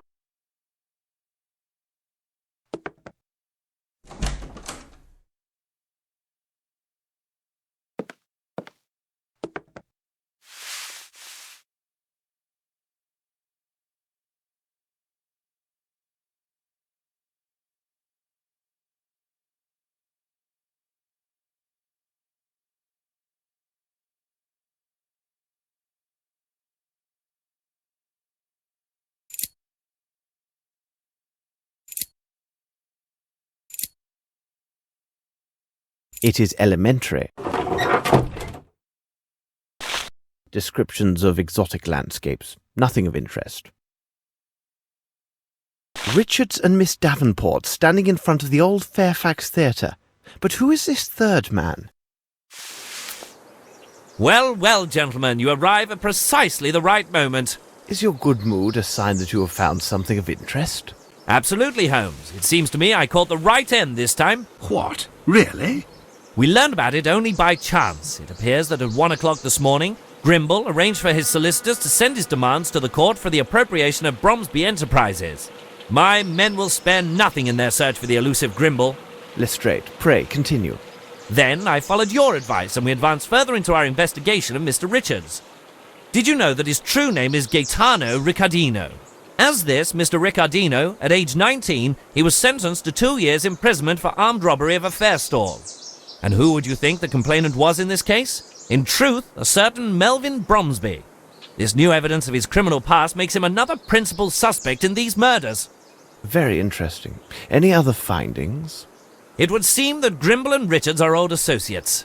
They were both intimately involved in the sale and transfer of the Fairfax Theatre. These two make quite a pair, don't you agree? Well, Lestrade, I'll keep my thoughts on these matters secret for the moment. Bah, you're not playing according to Hoyle. Really, Holmes, you must at least tell me your opinions on Richards. Mr. Richards is an intelligent person. He is a man of great personal resources. If I had the power of Scotland Yard at my disposal, I would take all steps necessary to ensure that Mr. Richards is secure within a prison cell. And the sooner the better for all concerned. When the case involves murder, it is not wise to underestimate any possibilities. You are a good man, Holmes. I swear upon my name that within the space of an hour our friend Mr. Richards will be warming a cold cell at Dartmoor. Very well, my friend. By the way, I would like to see you tomorrow at Sherringford Hall to discuss in greater detail some of the more puzzling elements of this case. Can I expect you? I would not miss it for the world. This is most fortuitous, as Miss Bromsby also invited me to the hall. I was told they had good news to share, and it seems to me an engagement announcement must be at hand. So, we shall see you tomorrow. Let us return to Baker Street. Well, is Lestrade right?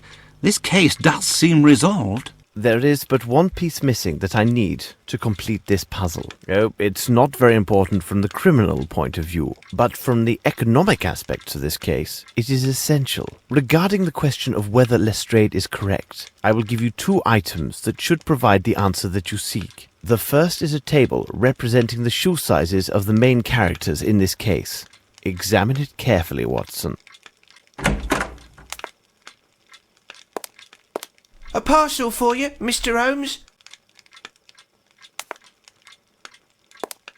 Ah, this would be Mycroft. Here is the final piece, which completes our puzzle, Watson. Would this be the second element? What second element? You have just said that in order to determine if Lestrade is correct, I would need to consider 2 items. You told me about the shoe sizes, and I ask if this news article is the second clue. Oh, no account. The second clue is a question, a very simple question. The answer will take the grass under the feet of several English citizens, for if they cannot even guess the answer to this question, they are for the gallows. The question is as follows. Watson, do you think that Horace Fowler slept with a cushion? It seems to me that we have gathered all of the key elements, Watson. However, before we retire, let's summarize our findings. The questions should be answered yes or no and justified by the evidence or testimony received during the investigation.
It is simplicity itself, Watson. We have answered all the questions.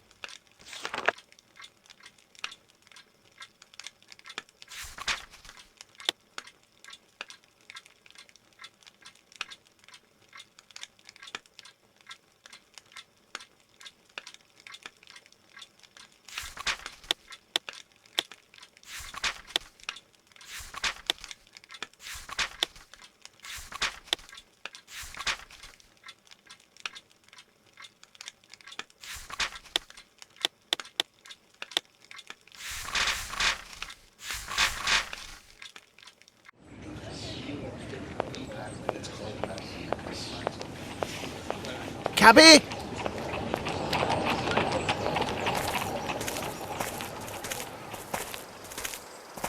Mr. Holmes, Dr. Watson, I feel relieved that everything is settled. The inspector told me that you were not as useful as you had hoped in this case, but you did your best, and I am grateful to you. Dear Lestrade. Well, the inspector deliberately minimized my role in this matter so that I could reveal a secret to you. I wish Lieutenant Harrington could be here now, but... He had to leave for London on a very urgent business. But how could you know? It is my business to know, Miss Bromsby. Thus, I am able to tell you about the case of the silver earring. Everything begins on that sad afternoon, which was to celebrate your birthday, and ended with the untimely death of your father. Miss Bromsby, you did not murder your father. I kissed your hand that day and did not detect even the slightest smell of gunpowder. I also discovered powder traces that proved the shot was fired from behind the second side door. You were not seen at that door, but where did the murderer go after taking his shot? Everyone who tried to exit through the side entrance found it blocked. According to witnesses and other evidence, none of the guests could have possibly been the murderer, because they were all present in the ballroom. No one left through the service door, and traces confirm that no one could have fled by using the staircase. The windows in the kitchen, as elsewhere in the manor, were appointed with thick bars, thus they offered no escape. So did he vanish into thin air? In fact, one of the parties did leave the ballroom and went to the kitchen corridor. He left to meet his accomplice, who was not an invited guest. This accomplice was a professional actor who was disguised to resemble our missing invitee. This guest hid under voile in the shadow of a statue and waited for his moment. Meanwhile, his twin acted out his part in the ballroom and provided the murderer with a perfect alibi. When the killer heard the applause, he left his hiding place, aimed, took his shot, and hit his target. It is important to know that the actor was well placed at the manor. He secured entry to the manor by impersonating a French head waiter. Using his position, he persuaded those in charge to use long tablecloths and to arrange the tables in a most peculiar manner. When the shooting occurred, our actor joined the crowd and rapidly crept across the room, concealed under the tables. As he neared the side door, he rose from beneath the last table and acted as if he had been jostled and fallen. However, as he stood, he accidentally snagged a small piece of his dirty glove upon a chair. When he arrived at the door, which was held closed by the murderer, he tapped on it using a prearranged code and was allowed entry. He exited to the corridor while his partner continued to hold the door shut against all others. The actor discarded his disguise in the deep kitchen well, helped himself to 2 bottles of excellent whiskey, and quietly went outside. The assassin waited several minutes. Then, in the last seconds of the confusion, he returned to the ballroom. Thus, we have the crime committed by an individual whom everyone swears was in the room when the shot was fired. But this agrees with my conclusions. Richard is an actor, and everyone swears that Grimble was in the room. I didn't consider the course of events as you described, Holmes, but admitted our deductions agree. Moreover, both of these suspects are similar in size and manner. Your theory presumes that Grimble is an excellent shot, which is false. It also takes on faith that Sir Bromsby had discovered the misappropriations, supplying Grimble his motive, but irrefutable proof that neither Grimble nor Richards were guilty waited at Horace Fowlett's, the matter of his pillow. But there was no pillow at Horace Fowlett's. Nevertheless, Mr. Fowlett slept with one. When I arrived at his home, I believed him already dead. Therefore, the news of his hasty departure came as no surprise. From the evidence obtained at his home and the statements of his neighbour, I learned the following. On the evening of his death, Mr. Fowlett was visited by a man who desired to sell him some exotic trifle. While this man distracted Mr. Fowlett, a second man quietly crept into the house and tried to open his safe.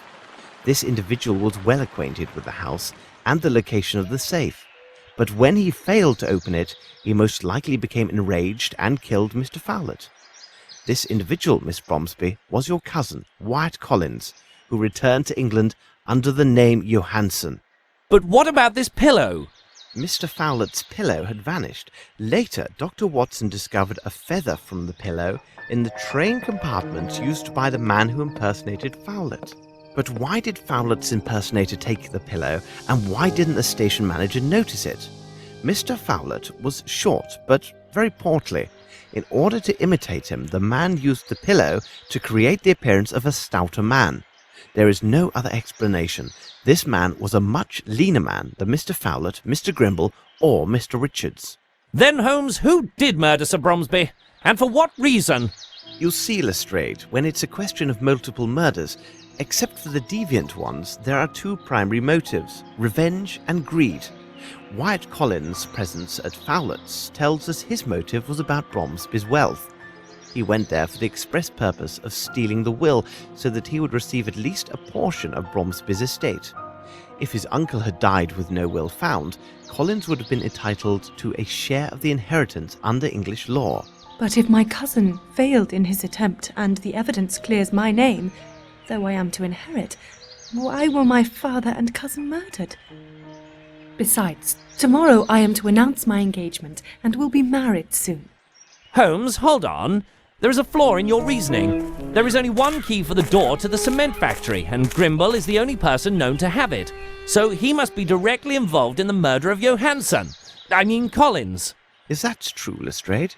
Mr. Richards told me that there was indeed a second key which was lost. And have you forgotten the murder of the barman hunter? A young man without any criminal record, whose sole interests were painting and flowers. Why was he murdered in cold blood, with no signs of forceful entry or theft at his lodgings? Simply put, he was killed because he was present when your father was murdered. But why Hunter? What did he see or hear? And above all, how did he acquire the earring of Miss Veronica Davenport, the leading actress of the Fairfax Theatre and Dwight Richards' mistress? I can stand this no more. My thoughts are dazed. Will you finally reveal who murdered my father? The murderer? Here he comes now. I understand your feelings of incredulity, but I have never been more serious. You must know that the first person who enters this room is the murderer of your father, Miss Bromsby, and I will provide irrefutable proof of their guilt.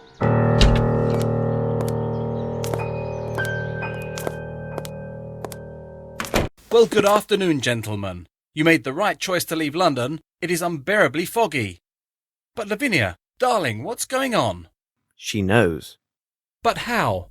I mean, what? What does she know? I don't understand. Whatever do you mean? Oh no, you understand me clearly, Mr. Harrington, and you also, Spencer. Or should I say, Mr. Jeffreys? Explain yourself, Mr. Holmes. What a monstrous misunderstanding. Oh, I've just explained myself to Miss Bromsby about the truth of her father's murder, but I can tell the story again from the very beginning. It begins several years ago. Wyatt Collins, the nephew of Mr. Bromsby, is forced by his uncle to leave England for South America. His hatred is fostered by the ingratitude he perceives in Sir Bromsby. Wasn't his uncle's career financed by his mother's money? In Collins' mind, Melvyn Bromsby owes him an eternal debt of gratitude, and was thus obliged to finance Collins' indolent lifestyle, fulfilling his every need. Here is our first criminal, Wyatt Collins. Then we have you, Mr. Harrington. You were a brilliant student at the military academy, and are an excellent shot, are you not? You were the only person at the reception with sufficient skills to make the shot that took Sir Bromsby's life. During my investigation, I learned that ex-officers of Her Majesty's Army enjoy great favour around the world for administrative positions. You left India and made your way to Brazil, where you obtained the position as warden of the prison in Guaquiamo. Do not try to deny your presence there. The pictures in your hunting portfolio could have been taken nowhere else in the world except Guacayamo. We now have our second criminal, Lieutenant Harrington. Mr. Jeffries, your arrival in Guacayamo set things in motion. The theatre company had come to Brazil as part of their worldwide tour. You had been involved with the lovely Veronica Davenport, and loved her with a passionate yet possessive love. However, Miss Davenport did not share your affections. She had in fact tried several times to end your affair prior to the company's arrival in Guacayamo. It seems she was truly devoted to Dwight Richards and would never leave him. After you arrived, you frequented the town's bawdier spots. This is where you first met Mr. Harrington, and you quickly became close companions. It seems tedium and heartbreak do bring certain people together. After the performance, maddened by alcohol and grief, you killed Miss Davenport because she had rejected your love. You then fled to your newfound friend, the warden, to confess your crime and beg for his help. In a show of friendship, he helped dispose of her corpse and directed suspicions towards your rival, Dwight Richards. Afterwards, you lay low, leaving the others to believe that you had been killed or had gone missing. You stayed hidden until they had departed, and you must have kept Miss Davenport's earring as some morbid souvenir. No doubt you also retained not only the key to the Fairfax Theatre, but the keys from Aston's, where you had been employed several years earlier. Here, then, is our third felon, Mr. Jeffries. Life was difficult in Brazil for our trio. Mr. Jeffries rarely went out, Mr. Harrington's men were talking behind his back, and Mr. Collins' funds were inadequate. One evening, Collins spoke of his cousin, who, in a few months' time, was to return to England from finishing school. She was also the sole heir to one of the greatest fortunes in England.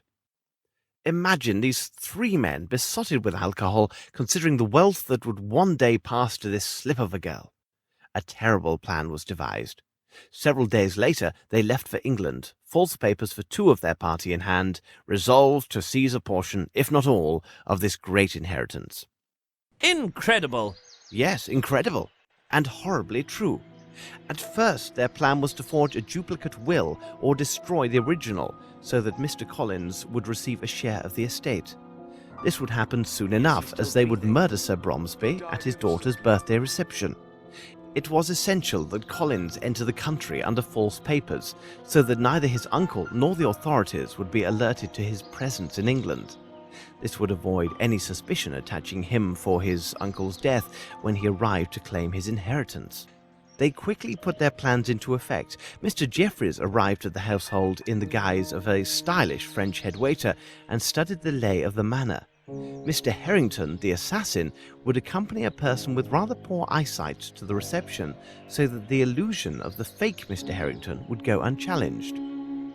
As the head waiter, Jeffries was in a unique position to study the guest list. He quickly learned that two of the guests, Miss Rowntree and Colonel Patterson, had both poor eyesight and were unaccompanied. Lieutenant Harrington was quite busy in the days before the reception. He courted Miss Rowntree with great dedication and made fast friends with the Colonel. He hoped to secure one, if not two, invitations to the reception. Your arrival as the Colonel's guest was your first error, Harrington. Is it credible that a young officer who left the army because of his hatred towards all military authority would easily befriend a man who embodies everything that he detests? But your efforts bore fruit, and you obtained your invitation. Mr. Jeffries, as head waiter, took great care that the tables and tablecloths were arranged specifically to accommodate their schemes. Mr. Jeffries then secured the disguise for his role as the false Lieutenant Harrington. He remembered that an officer's uniform, similar to Lieutenant Harrington's, and a red wig, identical to the colouring of the lieutenant's hair, were in storage at the Fairfax Theatre. He learned that the company had taken up residence at the site of the old Aston Theatre, for which he still had the key. It was therefore a simple matter for him to acquire these items for his masquerade. They now only lacked the will, which Mr. Collins presumed was kept at Flowlet's house. Their plan was to take these papers prior to the murder of Sir Bromsby, so that Flowlet would be unaware of either their presence or a substitution until it was too late. But things went badly. Mr. Jeffreys tried to divert Mr. Flowlet, but he must have been alerted by some noise as Collins struggled vainly to open the safe. Upon being discovered, Collins killed Fowlet on the spot. The two conspirators then left the house in such a way that witnesses believed it was Fowlet himself who had left. They would now have to find another way to get hold of the money, because no doubt Sir Bromsby had disinherited Collins in favour of his daughter. They decided to take the money from his daughter, a young, naive and vulnerable young woman. On the day of reception, Mr. Harrington arrived with Jeffreys, disguised as his servant Spencer and the Colonel. With the promise of whiskey, Jeffreys easily secured the unwitting aid of two fellow servants and assumed a position at the service door. He wagered that he could pinch 2 or 3 good bottles of liquor from the kitchen if his companions would cover for him. I have just explained what happened next. After the shooting, he took 2 bottles of excellent whiskey. Only someone knowledgeable would have taken these 2 bottles over the others, and Mr. Jeffreys had been formerly employed at a luxurious hotel in France. Upon his return, he gave an accounting to his fellow servants, did his hair, and left the manor. The promised delivery of the liquor and his frightened look secured the 2 men's cooperation in providing his alibi. They could not have known his true role in these events. The one problem for the conspirators was the barman Simon Hunter. He had perfect eyesight, unlike the Colonel, and realized that the man who claimed to be near the bar at the time of the murder had in fact lied. He hinted as much to Mr. Harrington and most certainly intended blackmail. As they were short on funds, the accomplices gave him Miss Davenport's earring as collateral and pledged to return with the money he demanded. That night, when Lieutenant Harrington visited us in London, he had just come from Simon Hunter's. Hunter had told Harrington that the earring had been pawned and he would not reveal the name of the shop unless Harrington paid him his money. Mr. Harrington ruthlessly killed Hunter, and the earring so precious to Mr. Jeffreys was lost. Earlier that morning, Jeffreys lured Collins to the cement factory on the pretext of fabricating false evidence against Grimble. But they no longer needed Collins to acquire the Bromsby fortune. Mr. Harrington would wed the young heiress, then, after a reasonable time, they would cause her untimely death, and they would take it all. So Mr. Jeffreys murdered Collins and made sure his body was barely recognizable. If he was identified, it would not affect their plans, as they believed leaving the corpse at the cement factory would direct suspicion towards Grimble. When Mr. Harrington came to see us, he learned we were hot on Collins' trail and had traced his movements up to the factory. He assumed we would go there within the hour and left to quickly round up his associates and devise a plan. Jeffreys, from his days at the Fairfax Theatre, knew an Asian of questionable talents who had no visible ties with this case and could attack us without drawing suspicion their way. We avoided this attack, and from that moment I was convinced of Lieutenant Harrington's involvement in the conspiracy. The last elements of proof were revealed at the vagrants' camp near the monastery outside of London. Mr. Jeffreys had tramped through England in his past and might have thought to hide Collins in the forest near the Richmond's Abbey. The very day that I was there, he tried to destroy all evidence of Collins' murder. Fortunately, he did not manage to destroy everything. It seems Collins, foreseeing his possible death, left a small surprise for his accomplices. It would be easily missed, except by someone who observes all and misses nothing. But this is merely some draught to lull us to sleep, Mr. Holmes. Lavinia, surely you can't believe these mad accusations? They arise from nothing. What proof do you offer for what you say? None. Believe what you will, Mr. Harrington. I will warn you that Mr. Collins left a letter written in his own hand, which named yourself and Mr. Jeffreys and accused you both of complicity in the murder of his uncle. At this very moment, Inspector Lestrade's men are conducting a search of your rooms. They will find the evidence that, when added to the accusations within this letter, will prove your guilt beyond all doubt. The Chirapaqui cigarettes, your portfolio, as well as a feather from the pillow which was taken from Horace Fowlet's. These items prove my deductions. I suggest we wait here for their arrival with these proofs, and I assure you our wait will be brief. Bravo, Mr. Holmes. Well done. Accept my apologies, my dear Lavinia. I think under the circumstances it would be best if we postponed our engagement. I'm sorry for your father, but what do you expect? We had to give it our best shot. Where is the earring now? You will tell me, where is it? Unless you tell me at once where the earring is, no one will leave this room alive. Don't you understand? You are all going to die.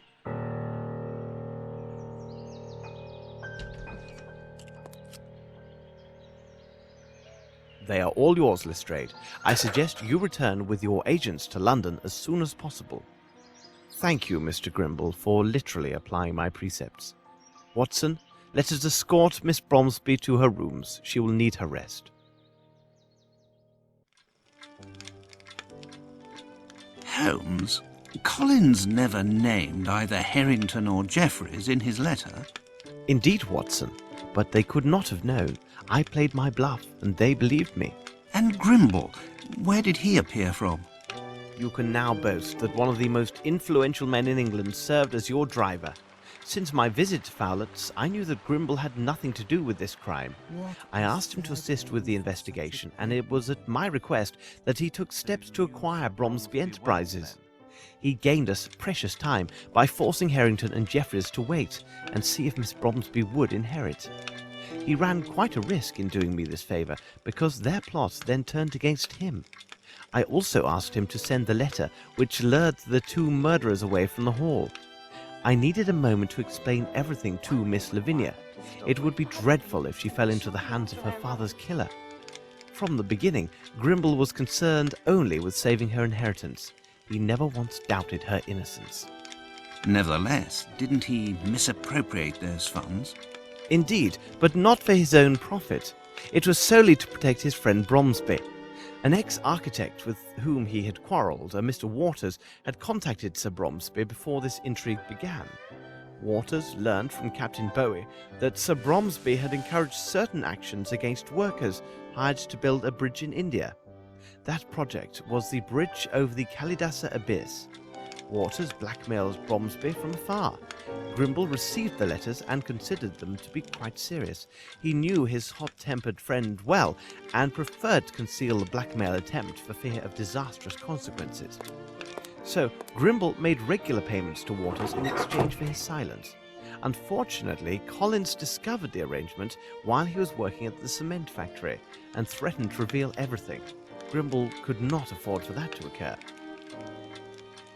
He managed to rid himself of Collins by sending him to Fowlett. Then it was Bromsby's turn to discover the blackmail by sheer accident.